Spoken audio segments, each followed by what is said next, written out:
We're going. I like the aggression. Dude, let me drop the green bar. You can go tell all those guys up there they can suck it. What we're about to do is not a good idea. All good. What is he doing? You gotta be kidding me. Half the pack is flying apart. They're just so nice to see at the line. Oh, pack of cars come piling in as well. Come. Come in the line. Hello. Come back on him. That was incredible. Dude, nobody better. Nobody. Hell yeah, guys. It is 8:00 p.m. Eastern Time, and it is a Wednesday, which means it is indeed time for NWP this week on DannyBTalks. It's also a day that ends in Y, which means that SVG won on a road course. Hi, welcome to NWP. I'm Danny B, and I'm joined by Eric Estep, Jarrett the Iceberg Lundberg, and of course, Mr. Professional Gentleman himself, John Ramos. No polo this time. Did you guys see the throwback? Casual Wednesday. Casual Wednesday. Indeed, I'm casual. I'm wearing the Bowman crew shirt thing here. Nice. So should we get the chat involved in what we were talking about before? Oh, just before. Yeah.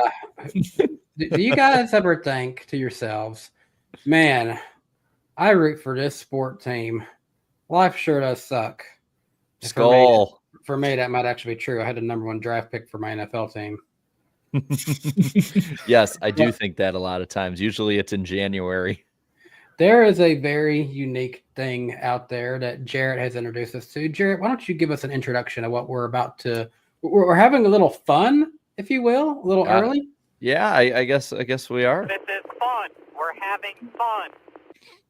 It's a sports misery index on ESPN. Eric and I were talking about it before the show, and it's basically what you do is you plug in your sports teams, generally how long you've rooted for them, and the importance that you have of each of them.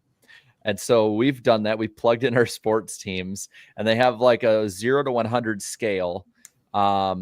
I don't know exactly what all the tiers are because I already finished it and it doesn't have it up for me. But I'm curious to see which one of us got the highest score on this one. So the higher the score, the more miserable you supposedly are, according to your according to the teams you root for. So kind of going down the line, I want us to first say what teams we put in that this is for pro teams, not college. Yeah, that's the thing. And then we can ask at the end where NASCAR driver fan base would rank it on this. But I plugged in all my Houston teams, Astros, Rockets, Texans, and I got 44 on the misery score, which is slightly more positive than some. The Astros are really carrying based on their recent success. But Danny, how about you?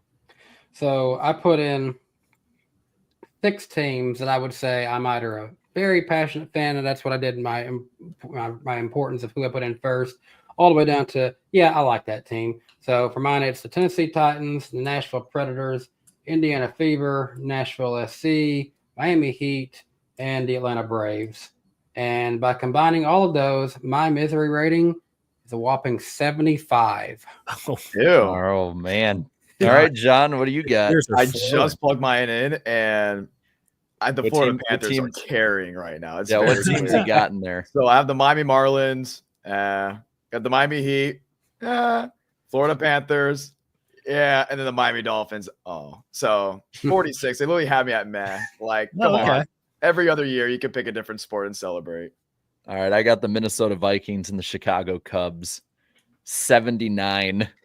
I'm flailing. See, I will say, had I not added in 2 more, mine was in the high 80s. I mean, they don't let you put college teams in, so I was gonna have the Notre Dame football team. I don't know if that would have brought it down after making it so far, or you lost, so you're miserable more. Can I see what this would be if I took some out? I don't know. What NASCAR fan base right now do you think is the most miserable? I feel like there's different ways of misery. I think it has to be Kyle Busch fans. Well, so that's the thing. Kyle Busch fans, I think, are the struggling misery. Because, I remember we had this kind of conversation about football teams. Me and Sam Mayer did a few years ago because he's a Browns fan and I'm a Vikings fan. Tough. He has the pain. Yeah, he has the pain of everything sucks. We never win. I have the pain of like, we're good enough to almost get there. And then we completely choke at the end. So like, I feel like You could say Denny Hamlin fans then. Denny and Kyle Busch would be on both ends there. Oh man. It's so weird But though, at because least won Denny Hamlin fans are multiple- still going to get wins this season. But that's the thing. They'll go far. That's the thing. You'll go far, and then something always happens. Like that's, I say it with the Vikings. Like, we're really good. We'll get 13, 14 wins. And then, they choke it in the championship game, or Sam Darnold becomes a pumpkin. I'd argue the Kyle Busch fans are worse because they went from winning a lot, just like Hamlin, and winning 2 championships to now we don't win a race at all. I'll go in there and I would say for Hamlin fans, I mean, you have multiple Daytona 500s, but there's a reason why the misery rating is so high for Minnesota fans is because they haven't won in a long time. Yeah. And I think if your team has won or your driver has won in the last 5 to 7 years, it's not going to be through the roof. You're just now experiencing what people have experienced for years. You're just coming down to earth. I think Muvik yesterday, one of the guys on the iRacing side that we have, Muvik put something about Minnesota sports. They haven't won, like the men's Minnesota sports team have not won a championship of any kind since like 1992, like Twins. So like, he is not like, I think the stat was like, if you're a Minnesota fan that's like in your mid 30s, you either were not alive or don't remember the last time your team won anything. And I was just like, damn, man. And I'm a Cubs fan. Like, I grew up and it was like, I remember hitting year 100 in 2008 and thinking, all right, man, we might actually, nope. And then it's like, you build it back up. So I feel like the Cubs are what actually, if I'm not mistaken, when I looked at it, the Cubs are actually what's bringing my score down. The Vikings one is like an 87 or an 82 or something. Brutal. Yeah, it's bad. Well, who's not miserable right now are Shane Van Gisbergen fans. No, Shout out to anyone who might be watching or listening from New Zealand, Australia maybe, but y'all got to be feeling pretty good about your boy right now. Oh, yeah. Just, I mean, I saw an article this week. I can't remember where it was from, but it was like a, respected site, I think. And it said like NASCAR can't take itself seriously for any superstars until they can actually beat Shane Van Gisbergen and stop getting their ass kicked at road courses. It's one thing to get beat by SVG on a road course. It's another thing to lose by double-digit seconds twice in the last 4 road course races. Like that is, I mean, that's unbelievable. I don't think there's any active full-time Cup Series driver that is ever going to touch this level of road course dominance. I think our only hope, frankly, the next 5 years is Connor Zilish. I think he's the only guy that he's young enough. He's fresh. He himself is a road course guy through and through. I feel like he's the only one, if he can adapt to this car quickly, that could maybe spice things up on the road courses. Otherwise, we're just hoping that he like blows a tire or something. SVG does and shakes things up. Well, it seems to be a coin flip in the Xfinity series, no? Exactly. When those two are racing against each other. Which is why I'm optimistic. If NASCAR fans get our wish and we just wake up one day and NASCAR says, you know what, both series are going to run the Xfinity car, then watch out. Well, and I think too, he's like the only driver in the modern era that has won 2 races in a row or 2 races in general by over 10 seconds. Like in a single season, at least, or ever. I mean, either way. I think it might be single season. I'm not. I thought it might have been. It's ever. impressive, regardless. I mean, and the timing of this too. He just signed a multi-year extension with Trackhouse, which I guess we knew was coming. When the Suarez news was announced that he was out, it's like, all right, SVG's sticking it out. And even regardless of what next year's playoff format looks like, I'd be surprised if winning you're in is going anywhere. And even if it does evolve or change to some degree, you got a guy now that is a guaranteed at least couple wins a year on road course races. And that's valuable. Like that absolutely makes a lot of sense for a team like Trackhouse, a guy like Justin Marks. So, I can't remember who said it this week. It might've been Hamlin on his show, but when, we go to road courses, everyone expects Shane Van Gisbergen to win. In a lot of ways, that adds a lot of pressure to a guy and to continue to perform, to rise above that pressure 4 times in a row. I know this is his whole thing. I know this is in his wheelhouse. This is what he's grown up doing, but that's still impressive to when all the attention is on you, you don't miss a beat. The whole team, like they aren't messing up on pit road, no penalties, no nothing. They're just executing, and you can't stop them.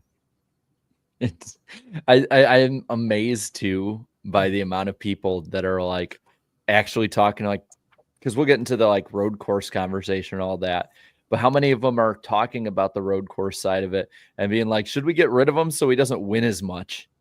Like, No. geez, if they do that, like that probably is the biggest swing I would think that NASCAR would have taken to stop somebody from winning since like Jimmy. If Yeah, they since the got knockout round playoffs were created. if they got rid of a whole bunch of them, I think he'd have no reason to need to be here, in all honesty, because kind of like Marcus Ambrose's career, Marcus was looking forward to 2 races a year pretty much. Yeah. And I feel like if he can just be good enough at the ovals as Marcus Ambrose was, he wins more. He would actually have legitimate shots to be higher up in the points at that side of it. Like, I don't know if top 10's ever going to be in the, reality of his career, but you would think that if he can, like, if you look back at what Marcus Ambrose did, like, I'm pretty sure there were years he'd be close to 10 or so top 10s. We have more road courses, and so we got a bunch of those on the ovals. If Shane could probably get 8 to 10 top 10s at the other 30 to 31 races, he'd have I would say a decent, or at least I wouldn't even say decent, a good year put together statistically, like across the board, not just in those 5 or 6 races a year, depending on what they have. I'm pulling something up real quick because I want to see this. I'm pulling up the schedule. And the NASCAR site is broken. Great.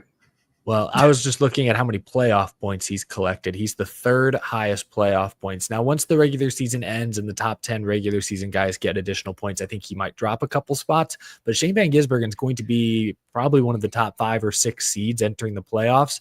Do you guys think he makes the round of 8? Because he got the Roval in the round of 12. He would have to survive, I believe, Darlington, New Hampshire, Bristol. I think it's Darlington, Gateway, Bristol. You're right. Gateway is the middle one. Yeah. And here's the thing. Jarrett knows I have a prediction like this. I made a prediction that somebody who was in the top 8 would be eliminated by the round of 16. By the end of the round of 16. SVG was kind of who I had in mind for that prediction. I didn't say it would be him, but he's who I had in mind.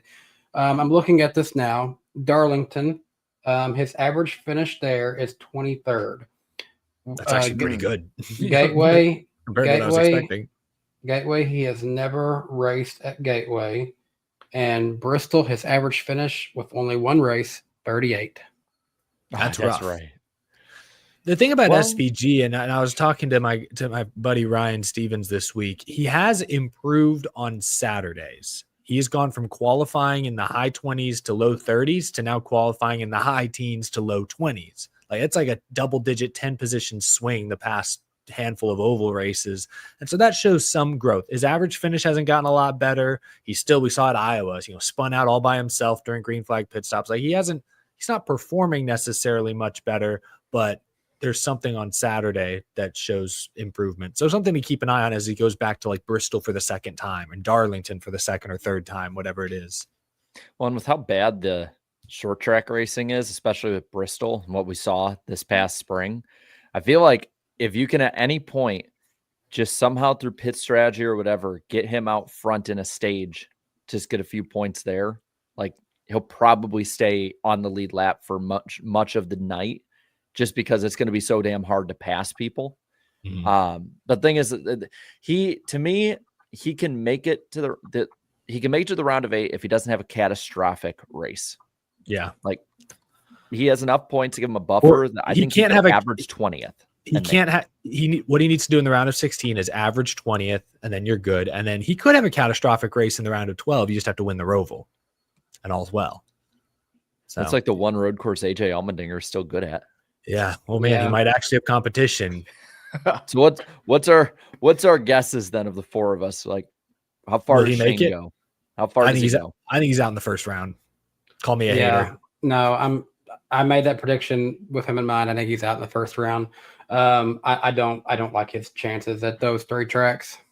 I'd say round of 12, just because I feel like every year now I've watched Darlington It's been pretty interesting. We'll see big names make mistakes, right? You're going to Gateway. What was it last year? Gateway, the year before that.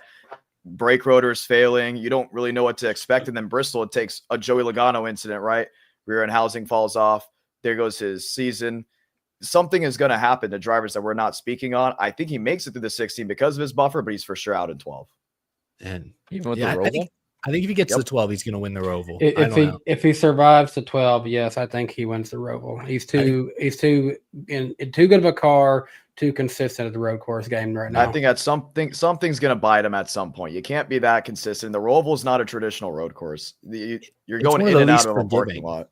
Yeah, and that's also one that a certain like Alex Bowman. I'm wearing a shirt. He's been due for a win there for years. He's had such a good average finish there. If Alex Bowman beats Shane Van Gisbergen straight up at the Roval, that will be that will I didn't say he has to beat him straight up. Something could happen to him. But. Okay, yeah. No, if something happens to SVG, it's game on. I'll say that I'm going to say round of 16, but if he makes it through it, round of 8.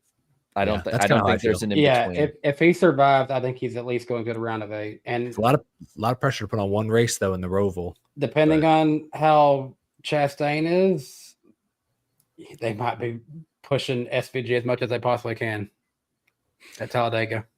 Yeah, SVG was one of the only guys that could seemingly make some passes in traffic. Though even Shane Van Gisbergen this weekend, I think I heard the radio on the HBO Max feed in stage 1 when everyone was on equal tires and he was trying to chase down Blaney. Even Shane Van Gisbergen was complaining about dirty air and not being able to pass, that his car was getting too tight. So we saw SVG at the start of stage 3 go from like 13th to essentially first before green flag pit stop cycled out. And he did that though with a tire advantage, looked like Superman. The racing has been, I think, the focus of a lot of people's scrutiny this week. Not a thrilling race in my opinion. Very, very, very difficult to pass. And, it was kind of our 3rd, 4th, 5th race in a row. It felt like that was decided solely by pit strategy. And that's fun at times, but when it's every week, I don't know. I'm getting a little tired of it. What do you guys think? I think I went on a rant about this on Sunday after the race. It's just every week it's the same damn thing. It's the car. Like all these people, like, cause I see Dale Jr. like and granted, he never was really good at road courses, so he's probably biased, but he's like stumping for 2 road courses in the season. And there's other people, like I saw the teardown, they're bringing up, should we have less road courses because the racing is so bad? And it keeps coming back to this. It just keeps coming back to this damn car. I'm sorry. Like, if you're telling me at Watkins Glen, Bristol, Martinsville, Darlington, Daytona, Talladega, you keep naming them off. Like, you're telling me some of the best tracks in NASCAR history suddenly started to suck. You're a bald-faced liar at that point. I'm going to the Bristol night race this year. I wasn't going to Godspeed. I'm going to it mainly because it's the day Tennessee plays Georgia. I don't really feel like watching them get our butts destroyed inside Neyland Stadium again. Misery index. I was not going to pay $400 for a ticket to go watch that butt whooping either. And I'd rather go to a happy place. Claudia can't go with me, unfortunately. She's got to work. I'm going to go. So I'm just getting my media credential, going in there, having my seat, and trying to do some work showcasing the track, and the racing will just be there. Whoa, sorry. They're playing Georgia the day of the Bristol night race? They are. There's not going to be anyone at Bristol. Wow. Okay. I think we can consider moving Bristol back to August. Because Tennessee football, and this happened 2 years ago, Tennessee football was playing at Florida, but still a lot of people wanted to watch that. They didn't want to go to a Bristol race. Now they're playing Georgia in Knoxville the day of the Bristol night race. No one from East Tennessee is going to want to go to Bristol when that's happening. Having migrated down to Tennessee, I've learned that Tennessee football is the top religion in this state. Yeah, there's a super chat we're going to get to later that someone said he would sell a kidney for Titan Super Bowl tickets. I would love to see that too, but I would rather see Tennessee Vols win. I want to note this in real quick. Viking Super Bowl win.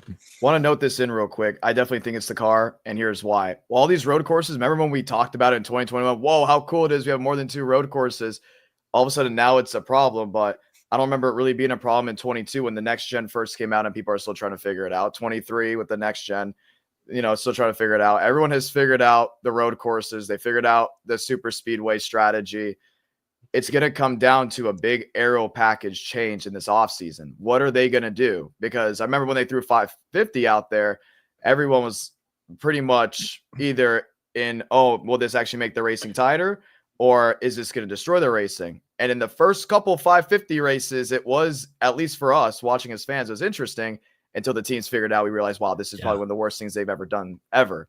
So it's going to come down to what they do. And I feel like if we go out and just start taking out road course races, it makes no sense. It's going to come down to everything aero in the offseason. No, so I agree. Removing road course races in mass is a bad idea. Road course racing has allowed NASCAR to go to the streets of Chicago, to go to a naval base in Colorado, COTA in Austin. It's opened up a world of possibilities, quite literally.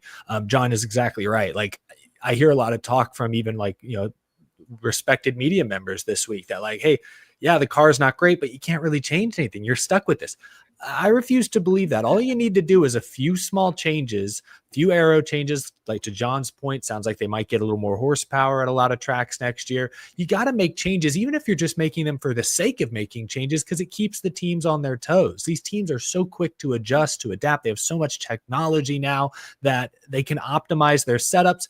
To John's point, at even Daytona and Talladega, now they've optimized the strategy. Daytona and Talladega have become track position strategy races. That's because these teams are too damn smart. You got to keep throwing them curveballs. Even if you're just making changes for the sake of making changes, do that year to year. Like, that's the problem. Is I think I believe there were some rule changes from 23 to 24. There were no major rule changes to the car between 2024 and 2025. Some different tire compounds, good here and there. That's great. But that was the only real different variable from last year to this year. None of the manufacturers changed body designs. Camry, Mustang, Camaro, all exactly the same. So you got to have rule changes every single year to keep teams on their toes, or else it just gets too easy and everything becomes a track position strategy race. So yesterday, when I went to Charlotte, and part of what we were doing is like I talked about today in my video and online is like playing the game and all. But the other side is like we went over to the NASCAR R&D Center, and it's just insane. The margins that they have on there. Like, I think at one point they were showing part of the car. They have the margin is basically they're trying to land on is half the width of this piece of paper. Like they were explaining like of different panels and stuff like that. And they're expanding on that. So it's only going to get closer together too. And like they made a huge point. They talked about like parity, everything. Everything has to be as close as possible. Parity. I think that the conversations kind of come up this week through what Kyle Petty had talked about, through what Dale Jr. kind of responded with him of the back and forth. I think Brock Beard brought up some really great points with the team innovation side of it. Is like there's such a small box to be able to work with too, is that the teams can't make that difference to be able to pass in any single way. And when I was there too, they showed us a 2022 chassis of the next gen, and they showed like the underbody of it and everything like that. And there was actually like small underbody changes that you could see visibly from like 22 to 24 was the next one they showed. But that like nothing from the 23 stuff we saw and the 24 and the 25, like it's all the same. And they can go outside the box because I literally got to touch the Garage 56 car there yesterday. Like it was not living, but it was physical proof that they can go outside the box in some ways and do different things. And it's like, I get, that's a special occasion, a special thing and all that. But at some point we got to get outside of this small box because it's not working. I want to add one thing real quick, because obviously most of the blame for the car, if you want to call it blame, falls on NASCAR's shoulders because they designed this car. They rushed it through development. Fair enough. They had COVID, they had pandemic, a lot of restrictions, a lot of difficulties. They rushed it, but still delayed it a year at the same time. That's the crazy thing. Exactly. But this is ultimately their car. They designed, they set the whole system up. So they shoulder most of the blame. But when it comes to making changes to the car, the teams have to be on board as well. And they have to be willing to spend a little bit of money themselves, put in the work themselves. Remember, a lot of the teams asked for a spec car because they wanted to downsize their fab shops. They wanted to get slimmer and NASCAR oblige. So the teams aren't entirely blameless in this. And if we want to increase horsepower, we want to change aero, move different parts and pieces, you need the manufacturers, the teams, and NASCAR all on board. So it is a 2 or 3 way street. I guess that's not a real thing, but that's why it's taking so long for meaningful changes to happen, is because you need 2 to 3 major parties to agree. And when it comes to spending millions of dollars, it's very hard to get 2 or 3 parties to agree on how to spend that money. So it's an industry-wide, it has to be an industry-wide effort to improve this stuff. And it's very hard, as we're seeing with a lawsuit actively between 2 teams in the sanctioning body. It's hard to get everyone to agree and get on the same page with how much money is involved. So it's tough. It's disappointing, but that's where we're at. I find it interesting that you say it was rushed, because I feel like this car's been in development until it came out in 22 since 2014. Wasn't it like the X3 car? Remember that thing that accidentally leaked? Which was basically a Gen 6 with next gen components So it's been in development for a while. But at the same time, I feel like NASCAR was going through different things. Let's be honest. Don't forget, I don't want anyone to put rose-colored glasses on 2017 to 2018. That was the lowest era for NASCAR, period. The cars were disgustingly ugly. The paint schemes were gross. I don't care what anyone says. That's how it was. The Gen 6 looked great, then didn't look great, and then looked great towards the end, maybe because we were phasing everything out. But they're also dealing with the marketing part. The next gen now does look better than the Gen 6, including on a super speedway. Now, do they race as good as that prime late 2019 to early 2021 super speedway? No, but I feel like when you said there was 3, there's really 5, because there's people now that will understand NASCAR a little bit better just because they see it on social media. And that's where the argument, we're a social media sport now, comes in. It was a big deal because I remember in that era, it was dropping off so hard, so quickly. And I know ratings are dropping again, right? We're kind of going in that down area where even the fad viewers are starting to realize, oh, yeah, they can't pass. That's kind of a problem. Yeah. So there's been a lot going on. I at least commend them doing something, because I remember an era where it seems like nothing was being done in the trying to make the cars look better, the drivers coming out of their shell a little bit more. I feel like we've seen that as well. It's just more or less now, how do you take this basically a GT3 car that you try to design for an oval and make it race like how it was at least with the Gen 4, the car tomorrow, or at least a little bit the Xfinity series. Most wannabe engineers will say just rip off the bottom. I don't know if that's truly what you can do with this car, because independent rear end suspension, they've tested that at Phoenix before, and drivers said the impact was minimal. Really? So they'd have to make more changes than just ripping off the entire underbody. And the problem too with the horsepower side of it that they've talked about is they can't raise the horsepower at tracks that are like really fast paced. Like, so they're talking about doing sort of what they did in 21 of, like, I know Holler talked about it a little bit. Denny, I know, has talked about it, where they do it at the short tracks, and maybe the road courses they could do it at, but like the cars would be undrivable with too much horsepower at a Kansas, a Homestead, a Michigan. That was the problem we got to in 2018, to John's point earlier, is some of the high speed intermediate ovals, the racing sucked because guys were afraid to go side by side. Like they had no grip. They were saying like that on their own, they'd spin out. Yeah. And it's like, because of how ass backward some of the stuff is compared to what we've had for so long. I will defend the race slightly.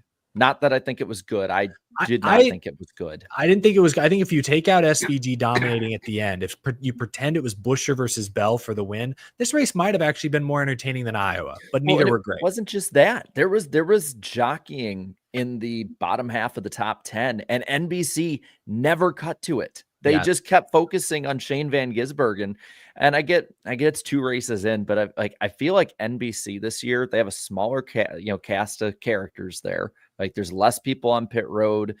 There's less people that Marty Snyder's doing like 3 jobs. Yeah, it feels like they did a little cost cutting this time around. Like, would they have less races? They'll send a cheaper crew out there, and so it's like it feels like they weren't even looking at covering the rest of them. I get there's the SVG stuff, and I know Lee Diffie is he's very much behind him for obvious reasons in the story, but it's like, we got to talk about some of the other stuff going on. There's races for 7th, 8th, 9th, 15th is a great race. There was like clusters of cars that were racing back and forth and just trying to get every last position. And like, they never covered it. They talked about the top 3 and that was it. I know we'll get into the cut line battle in a little bit, but one thing that I was enjoying as a Bowman supporter, I was enjoying how they took advantage of strategy to get good stage finishes. They didn't have a good race finish. I think they knew they probably didn't have the car to get a good race finish in the end, but they did good enough strategy to take advantage of those stage points that he still came out plus 60. So I did enjoy watching some strategy calls that I feel like was beneficial to some of these drivers this weekend. I mean, yeah, there was no passing in stage 1 because everyone was on the same tires. But in stage 3, when everyone pit, Brad Keselowski was one of the last guys to pit, and then he was flying until he had a fluky flat tire. That was a bad, unfortunate deal there. Blaney was one of the first to pit, and so he was on older tires at the end and dropped a few spots, fell from 2nd to 6th or whatever it was. So you did see some movement at the end because there was wide tire variation, but that's what it took. Otherwise, it was almost impossible to make passes in an equal situation. But we can talk about the cut line battle if you want, because it didn't really change much this week, because to Danny's point, Bowman, even though they finished 20th, they executed in the stages, took advantage of stage points, so they kind of maintained their 60-point lead. At one time, I think before they finished outside of top 20, I think, but before then, when he was actually in a top 10, top 5, he was looking like plus 70. He was actually having gained a lot, but then the finish resulted in him being just about where he came in, which that then proves why it is important to focus on those stages too when you can. Yeah, and Chris Buescher ends up finishing the race 3rd. Really good run for him. Obviously couldn't back up his win from a year ago, but he was plus 23. Now he's plus 34. So a nice 11-point swing right there. And Preece is still within striking distance, though. I know when we talk about Richmond later on, I have Ryan Preece circled as kind of a sneaky dark horse pick, not necessarily to win, but to maybe make up some points on that cut line. So I still feel like that points battle is very interesting with 2 regular season races to go. Ryan Preece just better hope he doesn't get any airtime at Daytona. Well, TV time, yeah. not airtime. Yeah. Well, and then real quick, I mean, the Bowman Buescher side of it is honestly the interesting part too, because if there's that new winner at Daytona, that's your battle. And yep, I mean, that 26 points that can get made up in 2 races, especially with Daytona coming up 100%. really quick. So we don't have him in this. I don't think he's technically locked yet, but he's like plus 117 as Tyler Reddick. I hear it. The legendary siren. John has my siren. Dang it. Oh, man. Oh, it is you. I was trying to forgot. hold it. So I've never given up my address or anything old-wise, so I'm not doxing you at all. John moved into the same apartment complex the week I moved out, and so now he gets the sirens going past. Wow. Nostalgic. Yep. I was like, oh my God, that's what it sounds like, because I always heard it right next to me. Have they heard him while you're streaming a race? No, it's just because I usually have the compressors on. This microphone is so far to the side, you can pick up things what feels like 50 yards away, 75 yards away. Sorry, Danny. I was like, oh my God, a blast from the past. Anyways, going back, Tyler Reddick, he's not pictured on that graphic, but he is plus 117. Essentially, if we don't get a new winner this weekend, he's locked in. But if we get a Buescher, who has won at Richmond in the past, or anyone outside of the top 16 wins, then yeah, suddenly he's like only 57 in front of Bowman now, depending on what happens. He could be back in this conversation. So for him to clinch this week, he would have to score 4 more points than Alex Bowman. He'd be 60 or 5 more, I think. He'd be 62 up on Bowman. You can make up. He's got 60. it. I know. I'm just giving people clinching scenarios for those new fans out there that started watching after 2014. Clinching scenarios actually were like the name of the game for the last 4 or 5 weeks of the regular season. Like you had to do math each week. Yeah. Math sucks. Give me win and you're in. I'm good at basic math. Just kidding. It does make for an interesting scenario, though, if we see a Reddick collapse, blows an engine to start Richmond, and Bowman gets a top 5, but Buescher wins the race. You mean like Truex when he went out like right off the bat at Darlington in the regular season finale. And he just only clinched because the others didn't get enough like points in the stages and stuff like that. Yep. That was tense. I remember that. Oof. I remember that happening. And because every year I watch the Southern 500 at the fantasy draft for the fantasy football league my dad and I have always been in. And I'm sitting in the back just like, no, that did not just happen. My dad's like, what? I'm like, Truex is out. Okay. Yeah. I'm like, that's big. if anything goes catastrophic for Reddick this weekend, he basically needs to ride in the very back at Daytona or in the very front and never get out of that position. Honestly, he needs to score 4 more points than Alex Bowman, I think, in the next 2 weeks to clinch. So like he should be good. I'm going to be honest. I just have to say, I hate the fact that I now love the August Daytona race. Like, I'm sorry. There's just something about it now. I remember when they announced that, I was furious, but now I'm just like, to me, it feels like the end of the true season. No, I can't go. I'm going to be in Jennerstown. Okay, we'll be there. Oh, really? Yeah, we'll be at Daytona. If Jennerstown gets rained out and for sure won't be broadcast, I'm catching a flight down right away. Good plan. Just hop on one of those right there to the airport behind the speedway. Exactly. How about we fly on down to the ratings on this one? What these races get this week, Danny? The Cup race scored 1.850 million viewers. It is up 2.3% from the 2024 race, which was run in September. It is down 20% from 2023 and down 30% from 2022, which were the last two held in August. The Xfinity race scored 1.096 million viewers, which is actually up 54% from the same weekend in 2024. It peaked at 1.468 million viewers at the finish, and the truck race scored 253,000 viewers. Damn, that sounds low for truck. That is atrocious. Oof. Well, I think you're set up for failure when you have to start it in the afternoon on a Friday. That's true. And back in for a lot of people. And the trucks did Truck Series things, guys. We'll talk about that race some more later. But oh my gosh, they could not stop crashing in that one. Yep. I really thought the race was going to be over because of darkness at one point. They were a few minutes away. At the end of that, I kept going out because I was like telling Riss, like, yeah, I can do this and we'll do this or whatever, like after the race. And I come out there, she's like, is it done? I'm like, they keep effing wrecking. She's like, well, what's going on? It's another overtime. We were at a barbecue restaurant, and I think we got there when it was one of the first attempts getting close to overtime, and we were about done eating by the time the race finally was actually over. Oh, tough stuff. Rough. Well, I wonder, was the poll rough though? Was it? The poll, the famous iceberg poll. You can vote on that every week by going to youtube.com/iceberg. I guess that's what it is. I don't know what your link is. Don't click suspicious links. I think it's at the iceberg. 12,000 people voted on this, and 7% of SVG fans voted that this was a great race. 25% of people said it was a good race, giving this race a net positivity rating of 32%. Myself, along with the majority, voted average at 49%.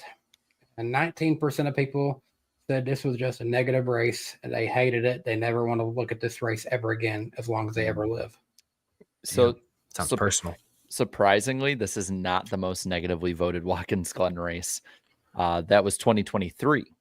2023 had 1% less positivity and 3% more negativity.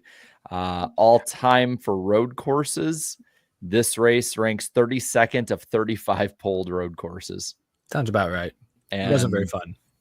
Let's see. 1, 2, 3, 4, 5, 6, 7, 8, 9. 9 of the bottom 10 are next gen races for polled road courses. Yep, I believe it. So what happened? Because I could have sworn this car was made to improve the road course racing. If I'm not, improved it too well.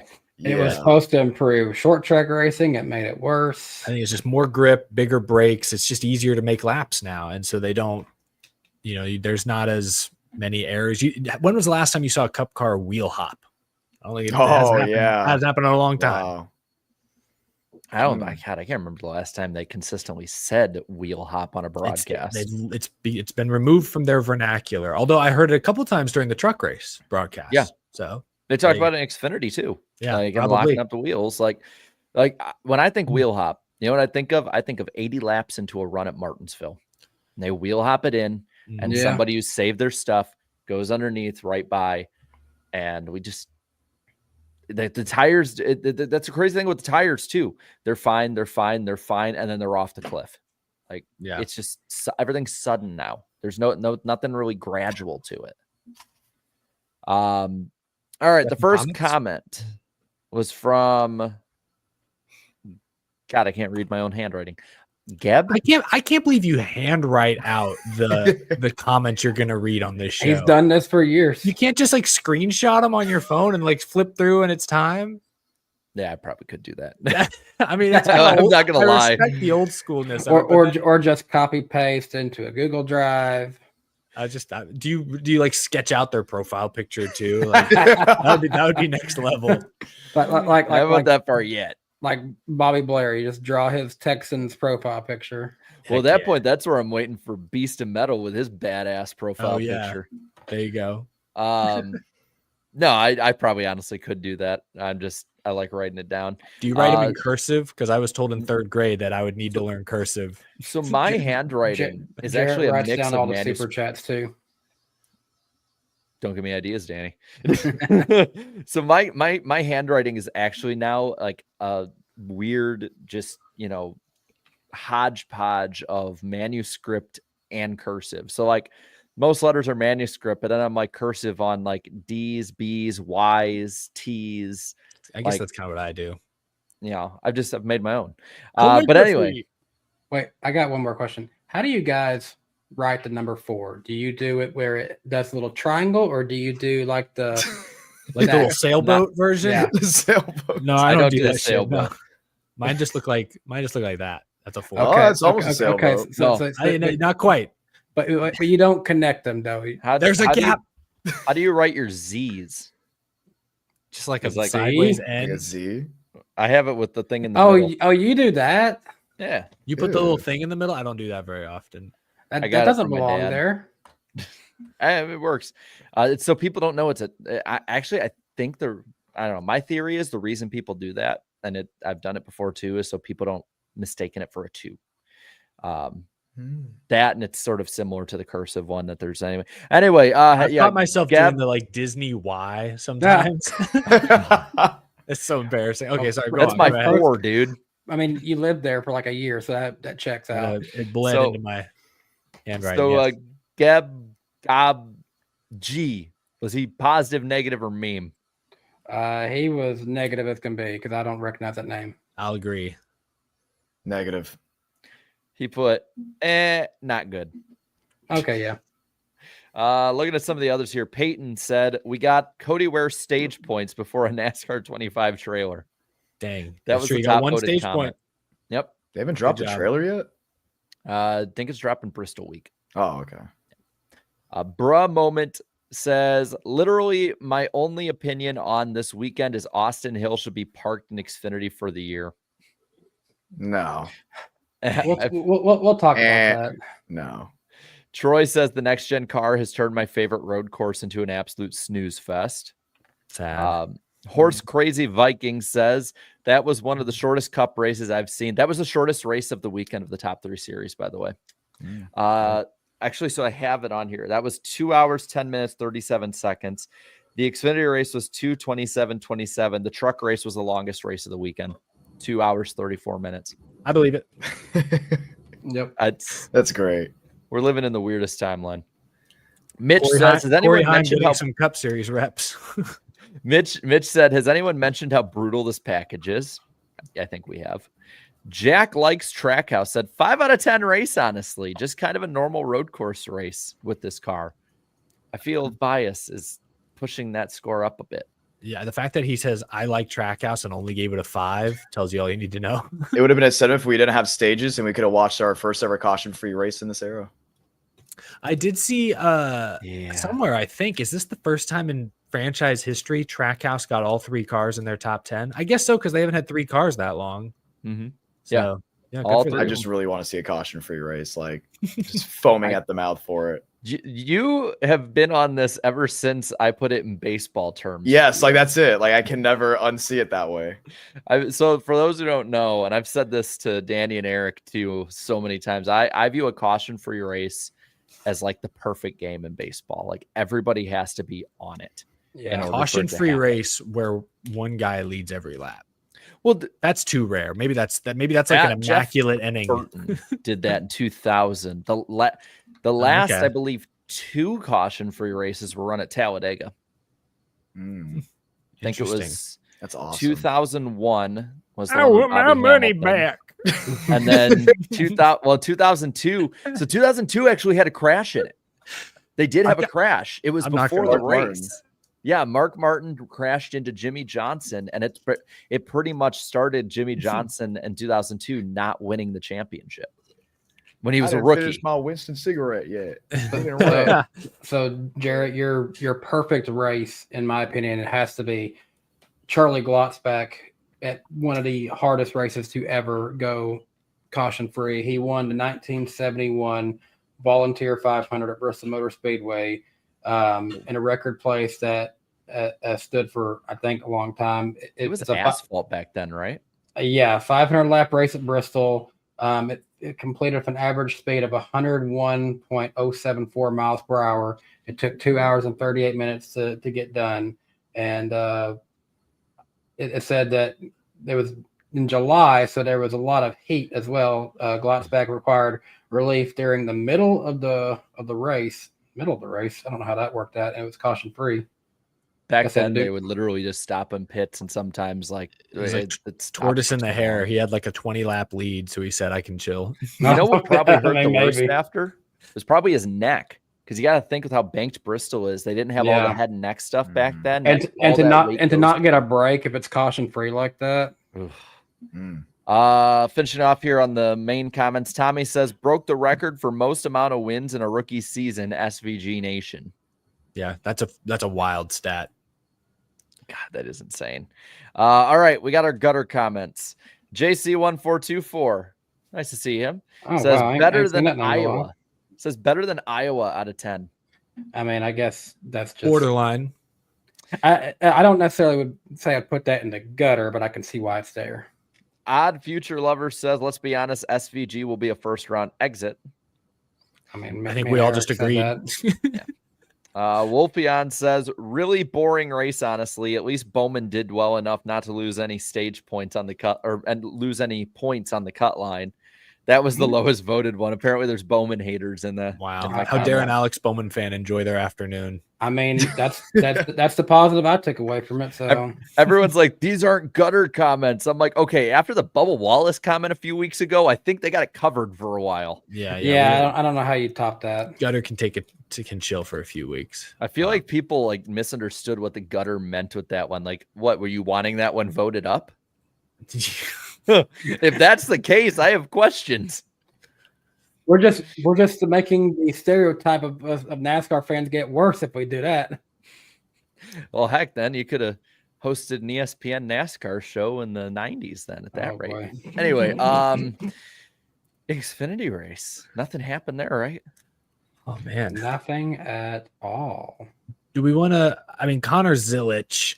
Do we want to start with Zillich or do we want to start with Austin Hill? Let's start No, with let's Zilish. start with Zilish. He won the race. We need to give him his flowers. Yes. Get well flowers. Give him his win flowers. Give him his get well flowers. Give him flowers for the ones that fell down of him.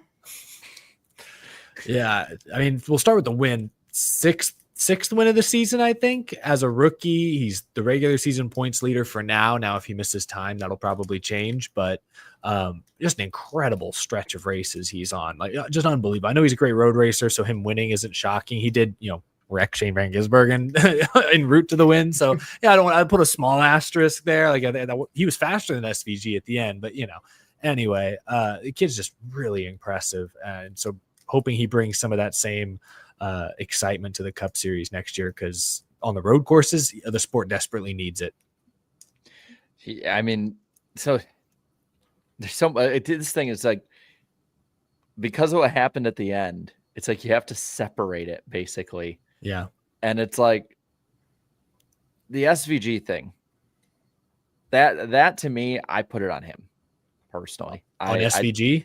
No, on Zillich. Okay. No, I think yeah, SVG didn't leave a huge amount of room, but there was a lane there, and maybe it's because my tunes changed on the track limit side of it, but it's like if you fly out way outside of the racetrack and racing line, are they really obliged racing for the lead that they have to let you back in, or do you hit the brakes and then fight for another corner?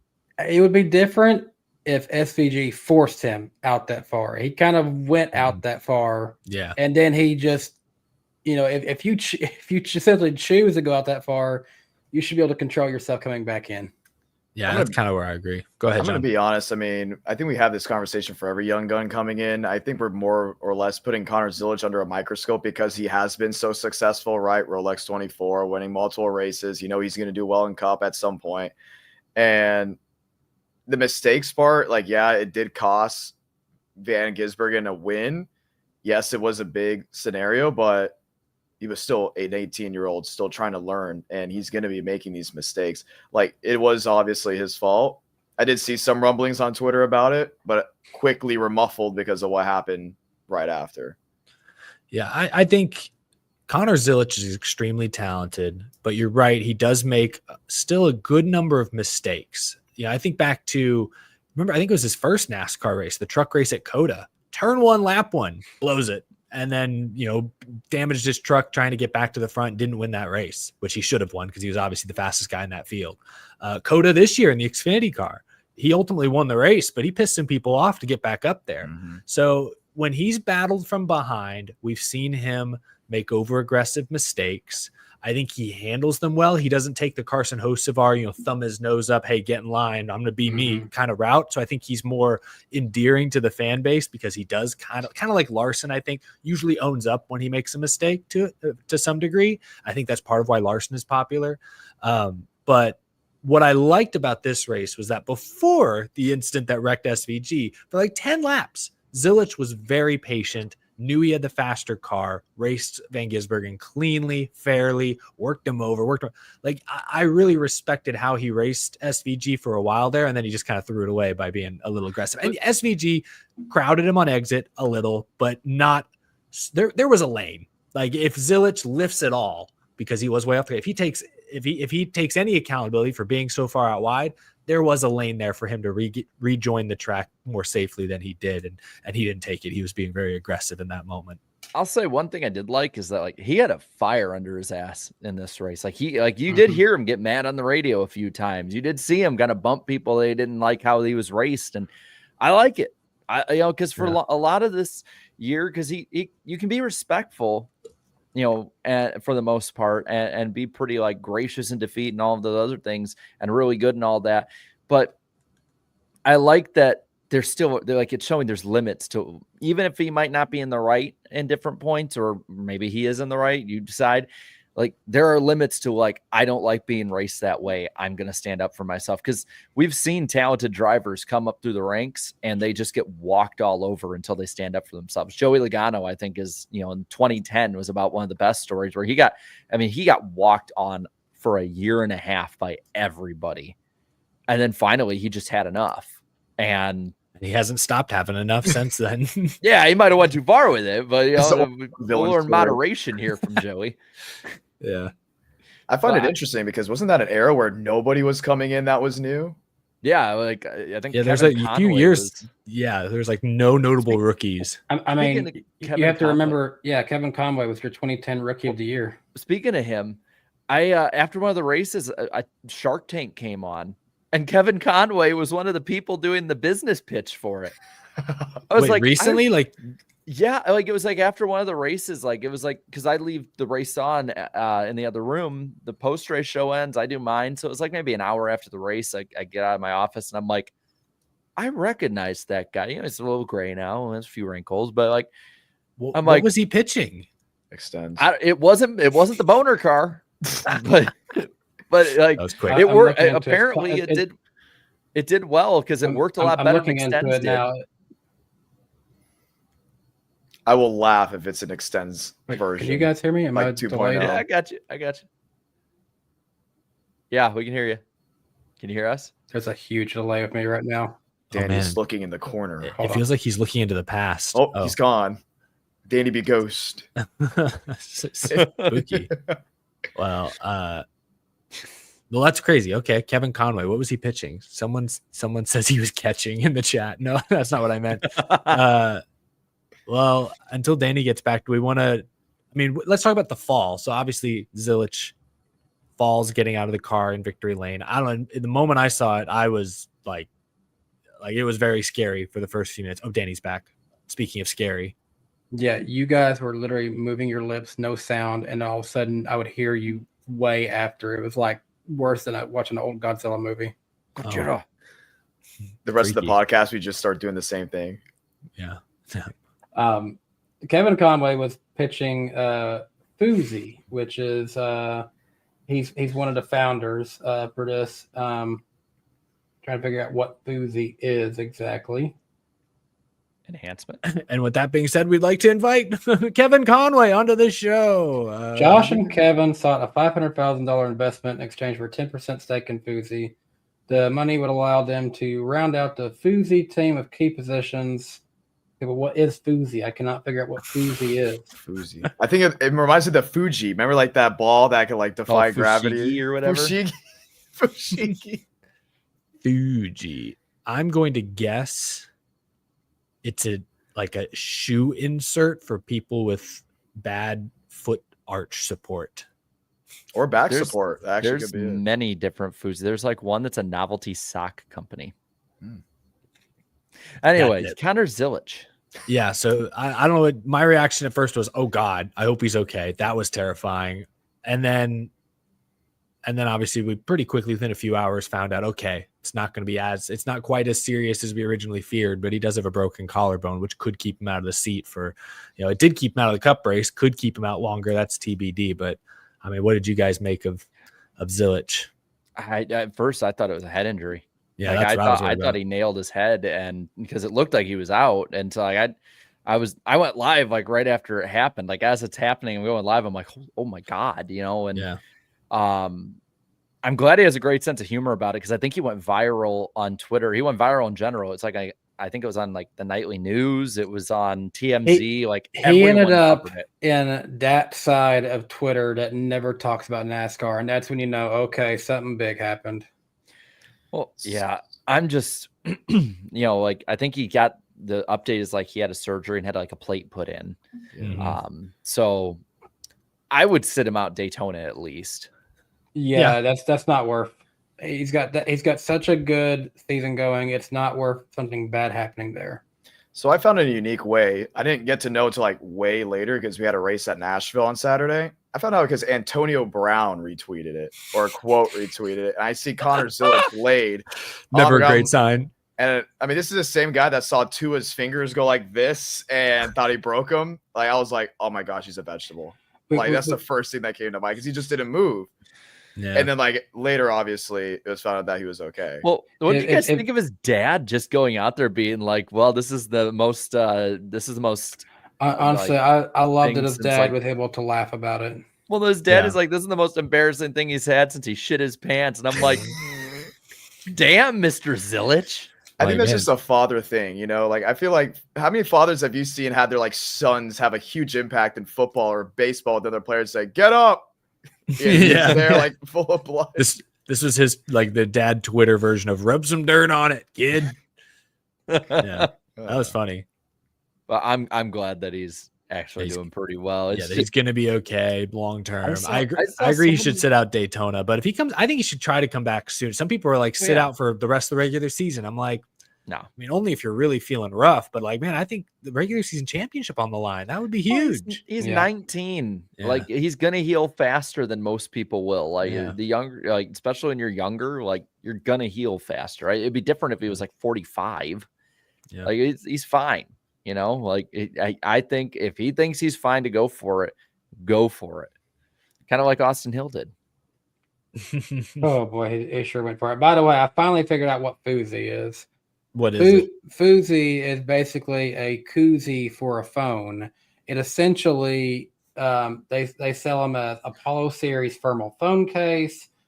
These things basically you put your phone in it, and it's supposed to keep it from like getting too hot, from overheating and stuff like that. They have more like the Foozy, like traditional design, but then they have some like carrying cases and things like that. But then they sell not a koozie, they sell a Foozy drink capsule, which is what they refer to it as on their website. So basically, it's what the name sounds like. It's a koozie for a phone. Foozy, spelled Phoozy.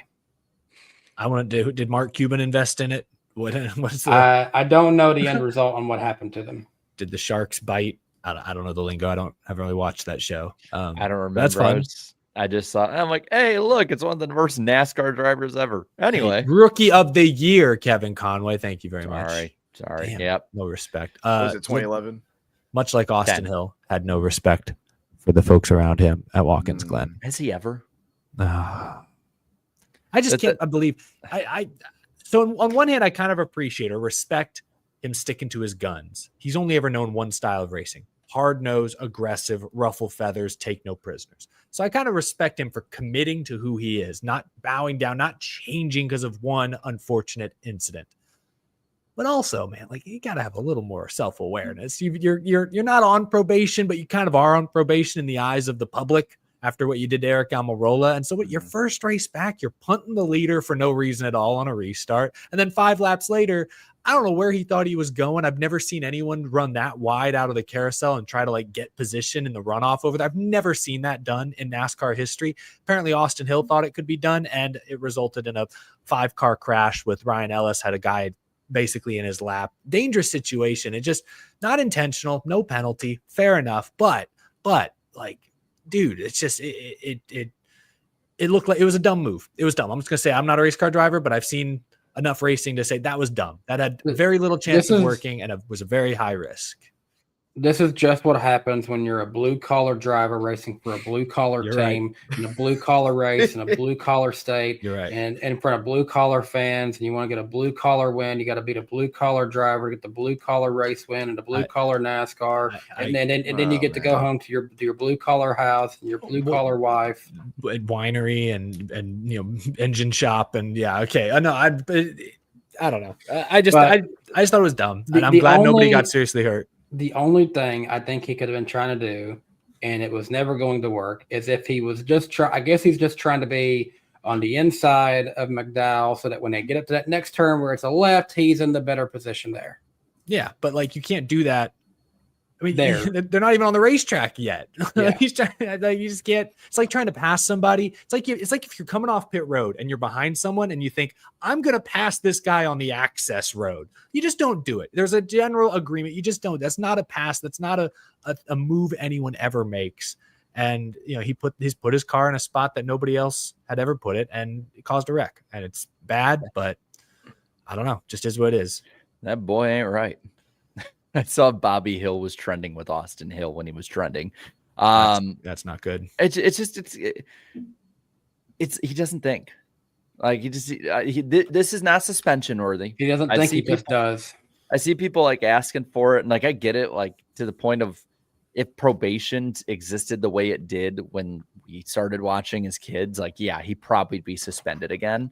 But like he doesn't think. Like you look at the sequence of events at Indianapolis and how that played out, and he made every single wrong decision.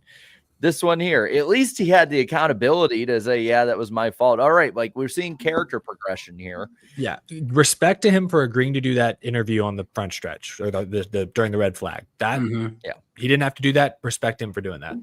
But still, I mean, he still has the mentality of, but it's better to ask for forgiveness than permission. You know, it's better just to, well, I'll say I'm sorry and eventually it'll even out. And it's like, no, like I if the next gen cars could get next to each other easily, I would not want him up in the Cup Series anytime soon. He has proved this season why he is not, as a driver, I think, mature enough to be in the Cup Series, because the Cup guys would run all over him. And you got to remember, and I'm going to bring this up every time he does something stupid, this is the guy who stood up in front of everyone after Martinsville, hand on his heart, hand on the Bible, and said, listen We don't to know me. about that part. I am a leader of men.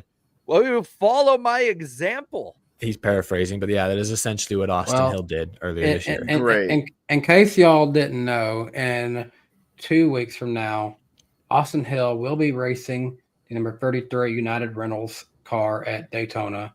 I don't know what the entry list is going to look like for that. Whenever if he'll be able to qualify in, or whatever the deal is going to be, but they are going to be sending him in there. I've seen pictures of the car this week. Hey, if it's over 40, maybe NASCAR, since they have the discretion to say who gets in the field, to say no to the blue collar team. Yeah, they'll kick him out before they even show up.